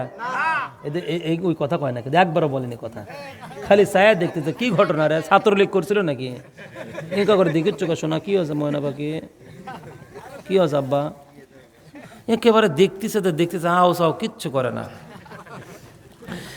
তাহলে 10টা বা 15টা ক্যামেরা লাগাক, অপরাধ যদি না করে সমস্যা আছে? বুক টান করে যাব, কিসের সমস্যা? আপনার 100টা ক্যামেরা লাগানো থাক। 1 নাম্বার ক্যামেরা যতই সাক্ষী দেখ না কেন, হুজুর আমি জীবনে কোনোদিন মিথ্যা কথা বলে নাই, পরনারীর সাথে কথা বলে নাই, মিথ্যা মামলা, মিথ্যা কথা, হুজুর এমন কোনো অপরাধ নাই যা আমি কান দিয়ে শুনে নাই, হুজুর এগুলো আমি করি নাই, অতএব আমার টেনশন নাই। যদি করে থাকেন বাজান তাহলে এখনই ক্ষমা নেন, না হলে সাবধান, আগামীকালকে মৃত্যু হতে পারে, বলা যাবে না। আমার ভাইয়ের, আমার বন্ধুগণ, 2 নাম্বার সিসি ক্যামেরার নামটা এবার একটু আপনারা সবাই মিলে শুনবেন না? সবাই শুনবে। 2 নাম্বার সিসি ক্যামেরা আবসারহুম। বলেন আবসারহুম। আবসারহুম মানে 2টা চোখ। জোরে কান সুবহানাল্লাহ। জিন্দেগি দরব যাইরে ফাঁকি দিয়া রে সোনার আদম, জিন্দেগি দরব যাইরে ফাঁকি দিয়া, জিন্দেগি দরব যাইরে ফাঁকি দিয়া রে সোনার আদম, জিন্দেগি দরব যাইরে ফাঁকি দিয়া। জোরে কন্যা মারহাবা। খালি মজাই লাগতেছে আজকে ওয়াজ করে। মাশাআল্লাহ, আল্লাহ তোমার হায়াত দারাজ করে দেখ। আগামী ফজর থেকে নামাজ পড়িও শোনা ভাই। 2 নাম্বার সিসি ক্যামেরা, একসাথে বলেন, আবার বলেন। কয়টা? দেখেন। বলে হ্যাঁ হুজুর দেখি। কি দেখেন? হুজুর দেখি নিজের স্ত্রী তাকেও দেখি, পরের স্ত্রী তাকেও দেখি, তাহলে সমস্যা, ধরা খেয়ে যাবেন। হুজুর রাস্তার ডান দিয়া চলি, বাম দিয়া চলি, চলতে ফিরতে গিয়ে মানুষের ভালো কোনো জিনিস পাইলে ঠোকা মেরে চলে যায়। ও বাজান তাহলে তোমার চোখটাই সর্বপ্রথম রেকর্ড করেছে। ও হুজুর মাঝে মধ্যে আপনার মামা গোলাম রব্বানির হুজুরের ওয়াজ আমি মোবাইলে শুনি, আল্লামা সাইদির ওয়াজ শুনি, আমার শোনার দরকার নাই বাজান, আমি ছোট মানুষ। ও হুজুর আবার মাঝে মধ্যে এই চোখ দিয়া সিনেমাও দেখি, এই চোখ দিয়ে আবার নাটকও দেখি। ও বাজান মনে রাখবেন, সিসি ক্যামেরা কিন্তু 2টা চোখ। এই চোখ দিয়ে দেখছেন, কান দিয়ে শুনছেন, 2 জায়গায় আপনি ধরা খাইছেন। ক্যাশ থেকে টাকা নিয়েছেন, কোন দিক দিয়ে গিয়েছেন, এই দুই জায়গায় ধরা খাইছেন, আপনার বিচার ঠেকায় কোন শালা? কথা বলে না কেন?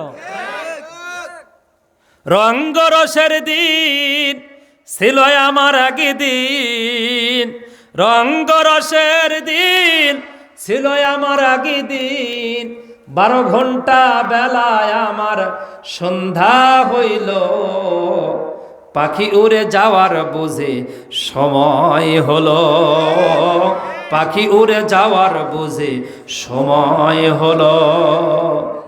শরীরের চামড়া ছিল টান, মিষ্টি সুরে গাইতাম গান, গলার আওয়াজ আমার কত দূরে যাইতো, ঠিক কিনা? আরো বলবো না? বলবো? তাকবীর লিল্লাহে তাকবীর। সম্মানিত ভাইরা আমার, তাহলে দুইটা চোখ, যদি কানও ধরে দেয় চোখও ধরে দেয়, ঠেকাবে কে? ঠেকানোর কেউ নাই। আপনার বিচার হবে তাহলে 1 নাম্বার সিসি ক্যামেরা আপনার কান, 2 নাম্বার সিসি ক্যামেরার নাম কি? জোরে বলেন। এবার 3 নাম্বার সিসি ক্যামেরায় চলে আসেন। 3 নাম্বার সিসি ক্যামেরা আল্লাহ এমন একটা জায়গায় সেট করেছে, সামনে আসেন ভাই, যেই ক্যামেরাটা আল্লাহ পাক কানা বোবা সবাইকে দিয়েছে। আপনি বলতে পারেন হুজুর আল্লাহ তো এক জায়গায় বোবাদেরকে বাঁচাইলো, কোন জায়গায়? বলে হুজুর বোবাদের তো কান নাই। কি নাই? বোবাদের কান আছে? কান আছে? কান আছে? কান নাই। ওদের শ্রবণ ক্ষমতা নাই। কান আছে কিন্তু শ্রবণ ক্ষমতা নাই। এই জন্য বোবাদের আগে কান অপারেশন করতে হয়, কানে শুনলে ওরা কথা বলতে পারে। বুঝতে পারলাম? হাসতে পারে বোবা হালোকে, গাইতে পারে না। ওরা 2 চোখ দিয়া দেখতে পারে, বলতে পারে না। হাসতে পারে বোবা হালোকে, গাইতে পারে না। একে মাটির তৈরি ওরা, এমন কেন হলো? তোমার কাছে প্রশ্ন আল্লাহ, এটাই আমার রইল। মারহাবা। আমার ভাইরা, আমার বন্ধুগণ, তাহলে বোবাদের কি নাই? শ্রবণ শক্তি নাই, ওদের কান সাক্ষী দেবে না। আপনার এলাকায় যদি কোনো প্রতিবন্ধী থাকে, যার 2টা চোখ নাই, ওর তো চোখ হাসর ময়দানে সাক্ষী দিবে না, ও যা ইচ্ছা তাই অপরাধ করে যাবে, এমনটাই তো কথা ছিল। কিন্তু আল্লাহর সৃষ্টির ব্যালেন্সটা কত সুন্দর, আল্লাহর সৃষ্টিটা কতটা দক্ষশীল আল্লাহ পাক এই জায়গায় লক্ষ্য করে দেখেন। আল্লাহ পাক বলেন, বোবার আমি কান দিলাম না, কানা যারা তারা চোখ দিলাম না, কিন্তু আমি আল্লাহ বোবা আর কানার এমন একটা জায়গায় সিসি ক্যামেরা লাগায় দিলাম রে। ওরাও যদি হাতায়া হাতায়া অপরাধ করে, ওরা যদি আবার না শুনেও, না কান দিয়ে না শুনে অপরাধ করে, আমি আল্লাহর কাছে আমার কোরআনুল কারিম বলেছে সাক্ষ্য দিতে সক্ষম, ওদের সিসি ক্যামেরা এমন একটা জায়গায় লাগায় দিয়েছি। জোরে কন্যা আল্লাহু আকবার। আল্লাহ রাব্বুল আলামিন বলেন, ওয়াজুলুদুহুম বিমা কানু ইয়ামালুন।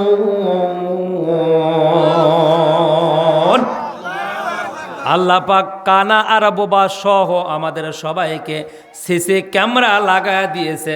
মাথার এই চুলের নিচ থেকে শুরু করে নিয়ে পায়ের বৃদ্ধ লোক পর্যন্ত প্রত্যেকটা জায়গায় আল্লাহ সিসি ক্যামেরা লাগাই সে।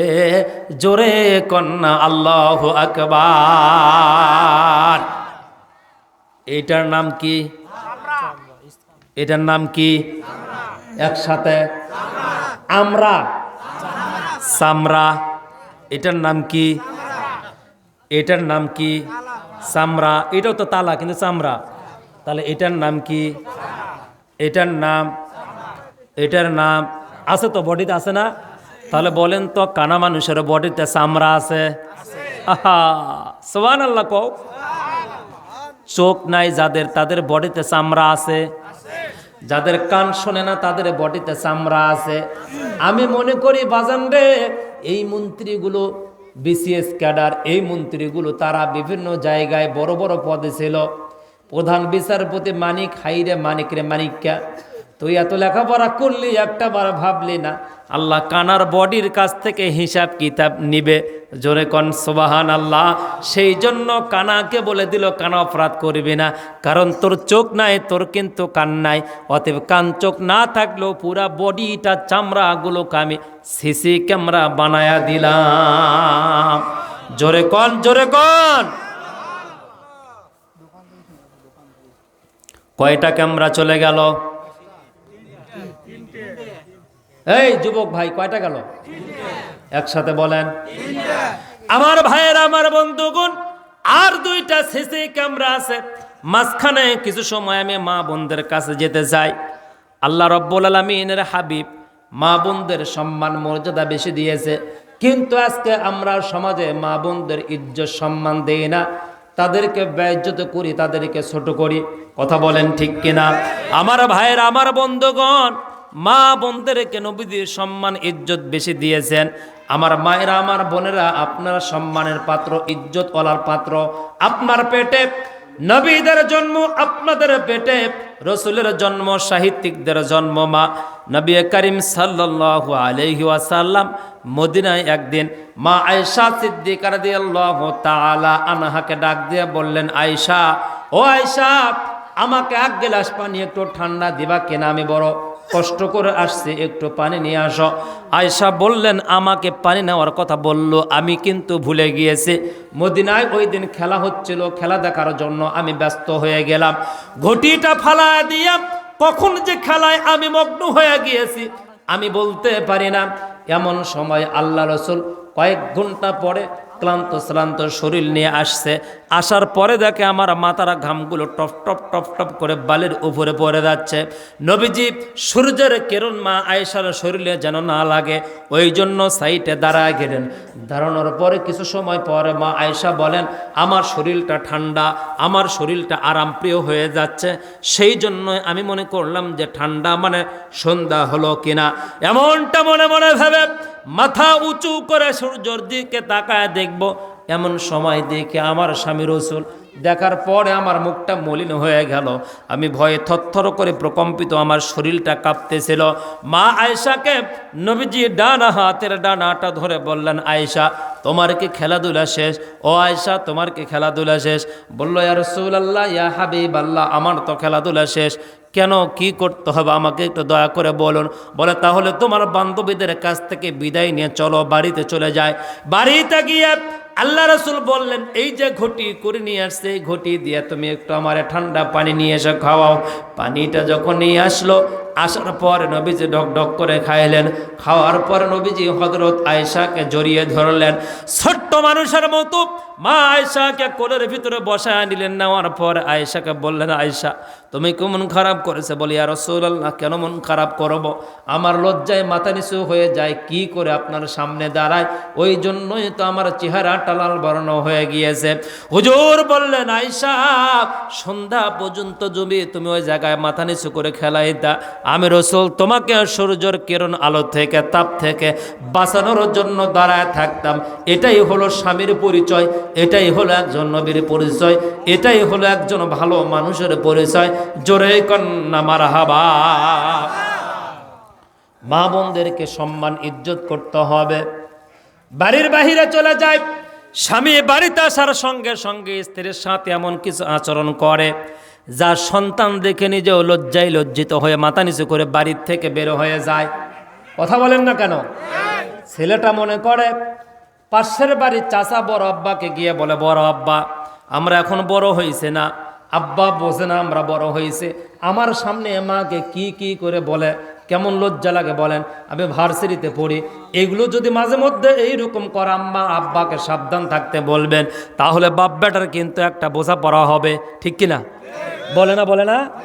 আমার ভাইয়ের, আমার বন্ধুগণ, এই জন্য একজন মেয়ে মানুষ, আপনার স্ত্রী, ওই সন্তানের মা, খবরদার খবরদার সন্তানের সামনে, প্রতিবেশীর সামনে, তার বান্ধবীদের সামনে শাসন করবেন না। শাসন করার জায়গা হলো আপনার ঘর, একান্ত নিরালয়। গভীর রাত্রে স্ত্রীকে ডেকে আপনি শাসন করবেন, এটা ইসলামে জায়েজ আছে, হাদিসে জায়েজ আছে, অবশ্যই শাসন করবেন। কেন করবেন না? শাসন না করলে মাথার উপর চড়ে নাচবে। ওরে চাচা লাঠি নিয়ে করছে ঠিক। কি খবর দেখছো রাতুল? লাঠি নিয়ে করছে ঠিক। খবর কি মুমিনের বাপ? আমার এলাকার মুমিনের বাপ। এই শীতের শীত এবার যেন কষ্ট হয় নাকি? কমিটিক বললাম আমাকে তাড়াতাড়ি দাও, দেরি করে দিল। না, সারা রাত চলানো যাবে না শোনা, প্রতিদিন প্রোগ্রাম। আমার এলাকা আব্দুল মুমিনের বাপ। ধরে বলেন কার বাপ? আব্দুল মুমিনের বাপ। তো সারাদিন মাটি কাটার কামলা দিয়ে বাড়িতে চলে গিয়ে মানে বাজারে গিয়েছে। যায়া কামলার কাছ থেকে টাকা নিল 500, ওই মালিকের কাছ থেকে নিয়ে বাজার ঘাট করে কোন শীতের দিন মাফলার পেঁচে চাদর টাদর সব পেঁচায়া দিয়ে বাড়িতে আসছে। এসে দরজায় ডাকতেছে মুমিনের মা। ও মুমিনের মা, পৌষ মাসের শীত কনকনা। বলছে দরজা খোলো। বলছে দরজা খোলাই আছে। আগেকার মানুষ তো কোরের দরজা, কোর বোঝেন? বাঁশ দিয়ে বানায়, বাঁশের কোর। আপনাদের একে কি বলে? হ্যাঁ একই তো। তো দরজা খুলে দাও। দরজা খোলা আছে। তো ব্যাগটা রেখে বলতেছে যে মুমিনের মা ওই ল্যাপের নিচ থেকে বলছে ভাত খাওয়া লাগবে তো। কোচা হাত মুখ ধুয়ে আসো। হাত মুখ ধুয়ে আসছে। মুমিনের মা আবার ল্যাপের নিচ থেকে বলছে কোচে কেড়ে ভাত কই? কই টেবিলের উপর। তরকারি শিকার উপর। শিকা বোঝেন? শিকার উপর। বিড়াল যেন লাভ দিয়ে না ধরে। মুমিনের মা পানি কই? টেবিলের উপর জগ আছে, টিউবওয়েলের পানি আছে। ওই লাঠিওয়ালা চাচার মতো তো স্বামী হয়, মনটা কি করবি?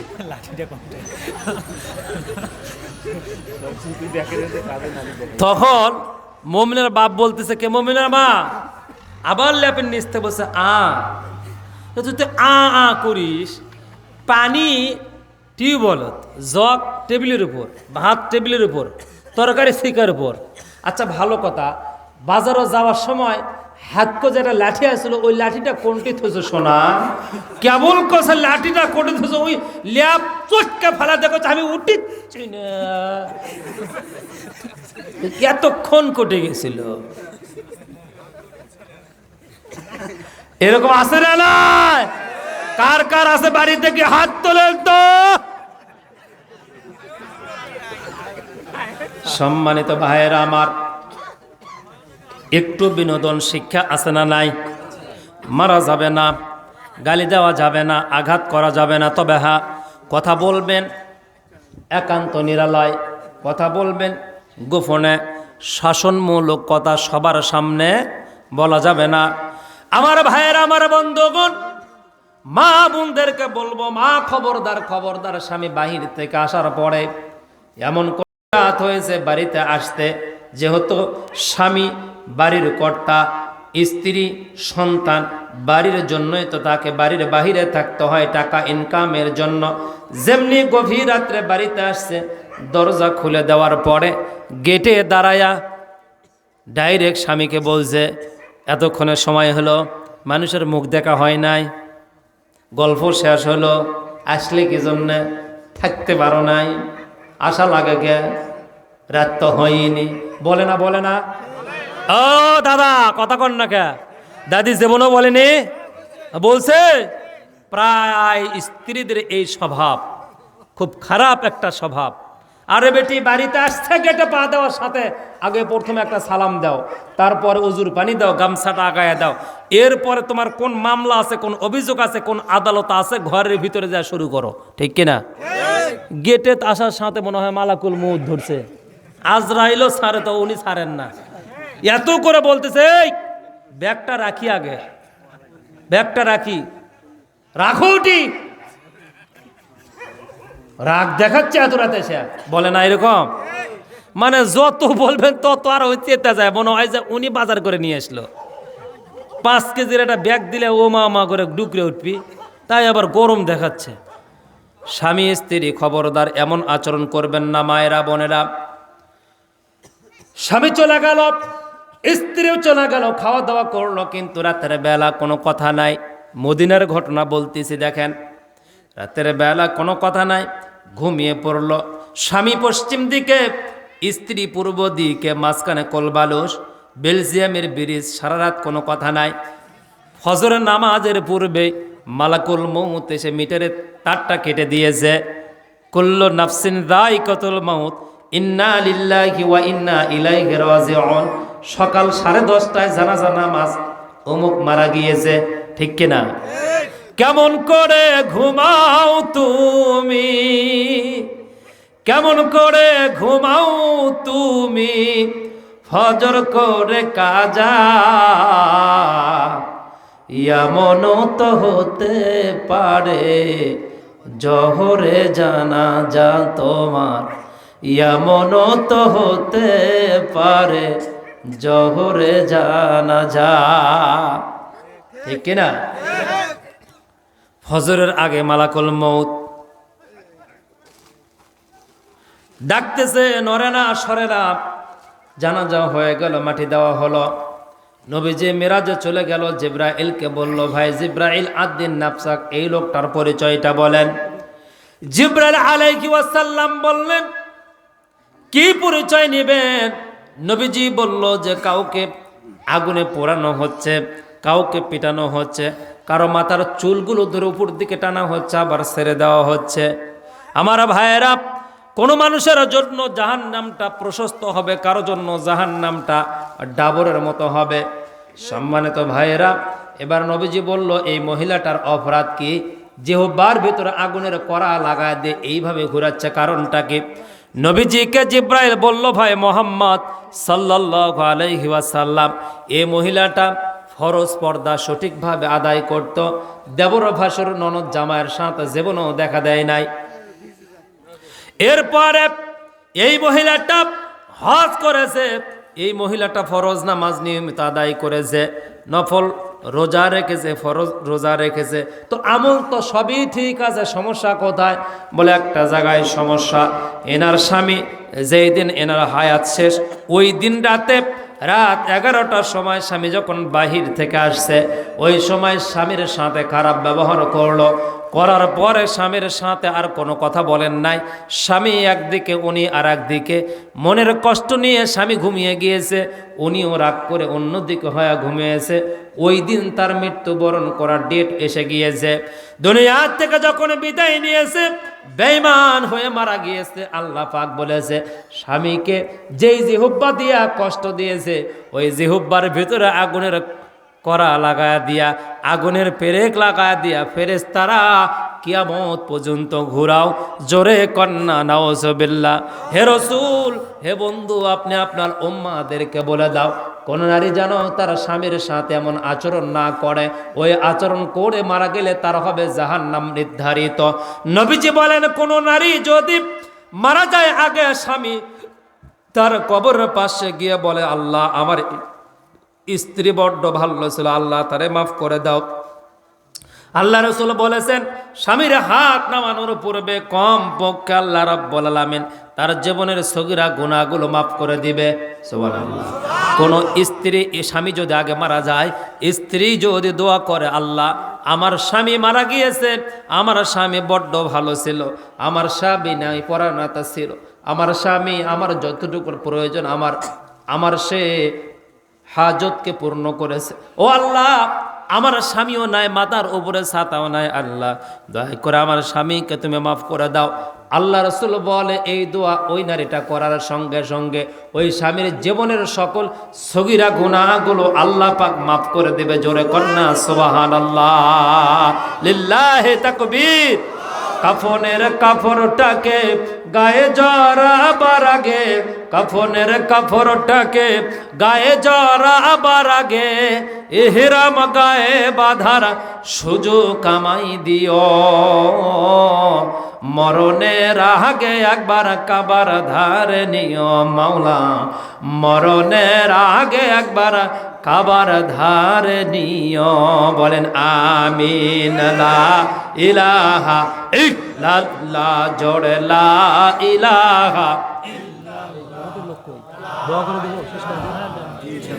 শেষ করে দেব।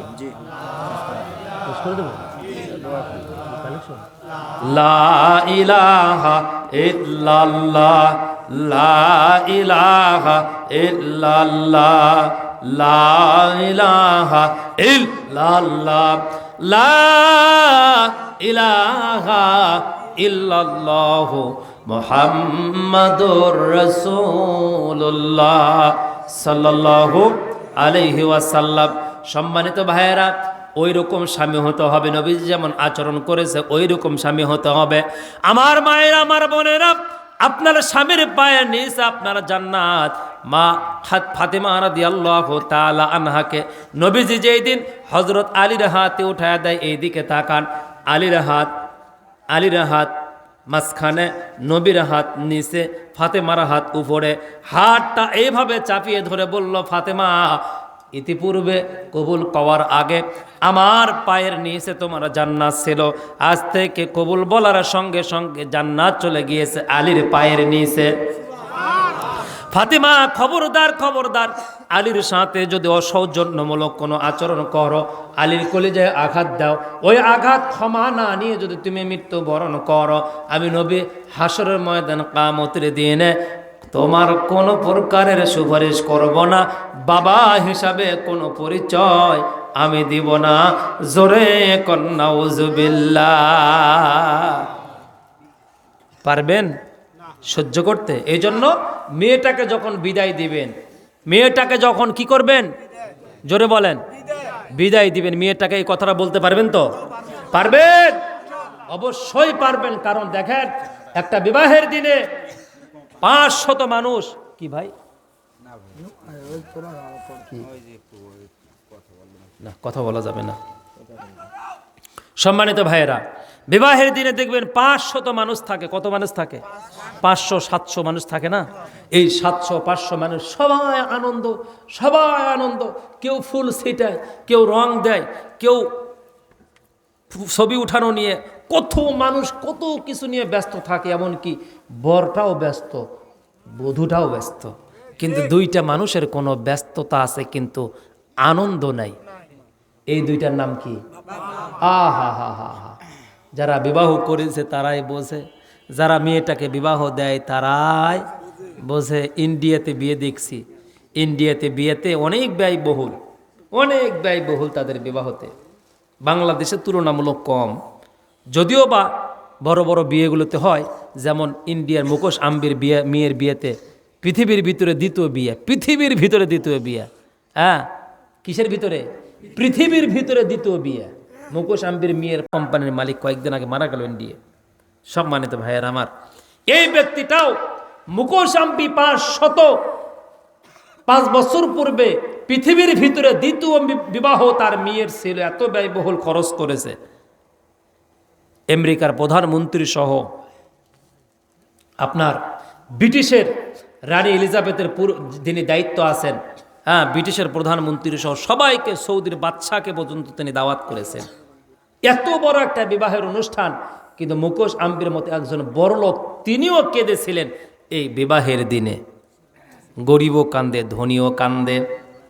কেন কান্দে জানেন? বিবাহের দিনে সবাই আনন্দ নিয়ে ব্যস্ত। আমার ভাইয়েরা, আমার বন্ধুগণ, ঠিক যখন মেয়েটাকে উঠাইয়া দিবে, আমার মায়েরা মনোযোগ দিয়ে শুনবেন, বাবাজিরা মনোযোগ দিয়ে 5টা মিনিট শোনেন। বিবাহের অনুষ্ঠান শেষের দিকে ঠিক যখন মেয়েটাকে উঠাইয়া দিবে, ওই সময় মেয়েটার বাপকে খোঁজা হয়। আমার ভাইয়েরা, আমার বন্ধুগণ, বাপটাকে খুঁজতে খুঁজতে বাপকে পাওয়া যায় না। মা যায় দেখে রান্নাঘরে বসে মাথা নিচু করে, চোখ দিয়ে টপ টপ করে পানি পড়ে, চোখের নিচে কালো দাগ, সারাদিন কিছু খায় নাই। একটা প্লেটে দুধ ভাত নিয়ে মেয়েটার মার একজন হাত ধরেছে, মা সামনের দিকে যায়, 2 বার মুখে ভাত উঠায় দিয়ে আর মেয়ের মা কথা বলতে পারে না। মেয়ের বাবাটা কোথায় খুঁজতে খুঁজতে পাওয়া যায় না। বাড়ির পেছনে কাঁঠাল গাছ, বাড়ির পেছনে জাম গাছের সাথে বাবা হেলান দিয়ে দাঁড়িয়ে আছে। চোখ দিয়ে টপ টপ করে পানি পড়ে, শার্ট আর পাঞ্জাবি ভিজে যায়। চাতক পাখির মতো তাকায় দেখতেছে। গ্রামের মানুষ এসে বলে, ও তোমার আব্বা, তোমার মেয়েটাকে তুমি কি বিদায় দিবা না গো? এলাকার মানুষজন যখন এসে বলে, তখন বলে, আমি বাজার করেছি, দাওয়াত করেছি, মানুষকে খাওয়াইছি, আমি বিদায় দিতে পারবো না, তোরা যা বিদায় দিয়ে দে। বলে আপনি যদি না যান তাহলে এলাকার মানুষ বরপক্ষের লোকজন বলবে জামাই পছন্দ হয় নাই, বিয়ের বাড়ির লোকজন পছন্দ হয় নাই, সেই জন্যই হয়তো মেয়ের বাবা আজকে বিদায় দেওয়ার জন্য আসে না। বলে না রে না, সেই জন্য না, আমার কলিজার ধন চলে যাচ্ছে, কেমনে দাঁড়াবো সামনে, সেই জন্য আমি বিদায় দিতে যাব না। জোর করে দুইজন মানুষ, একজন মানুষ সুস্থ মানুষকে ধরে টেনে টেনে সামনের দিকে নেয়। বাবা যতই সামনের দিকে যায় শরীরটা ততই তার দুর্বল হয়ে যায়, মনটাও দুর্বল হয়ে যায়। আমার ভাইয়েরা, মেয়েটা চতুর্দিকে তাকায় দেখে চাচা আছে, বড় আব্বা আছে, নানা আছে, খালু আছে, ফুবা আছে, মামা আছে, কিন্তু আব্বা নাই। যখন লোক ভিড়ে বাবাকে ঠেলে ঠেলে সামনের দিকে নেওয়া হয়, ওই সময় মেয়েটা চিৎকার দিয়া বলে, বাবা আজকে তুমি কাঁদো কেন? ও বাবা, 20টা বছর তোমার বাড়িতে লালিত পালিত হলাম, আব্বা আজকে তুমি কাঁদো কেন? আজকে তো তোমার আনন্দের দিন। বলে মারে, আজকে আমার আনন্দের দিন না, আজকে আমার যন্ত্রণার দিন রে মা। এই পৃথিবীতে সর্বপ্রথম বাবা বলে যিনি ডেকেছে সে হলো তুই। তুই আমারে সর্বপ্রথম আব্বা বলে ডেকেছিস মা। ও মা, তোরে আমি কেমনে বিদায় দিব?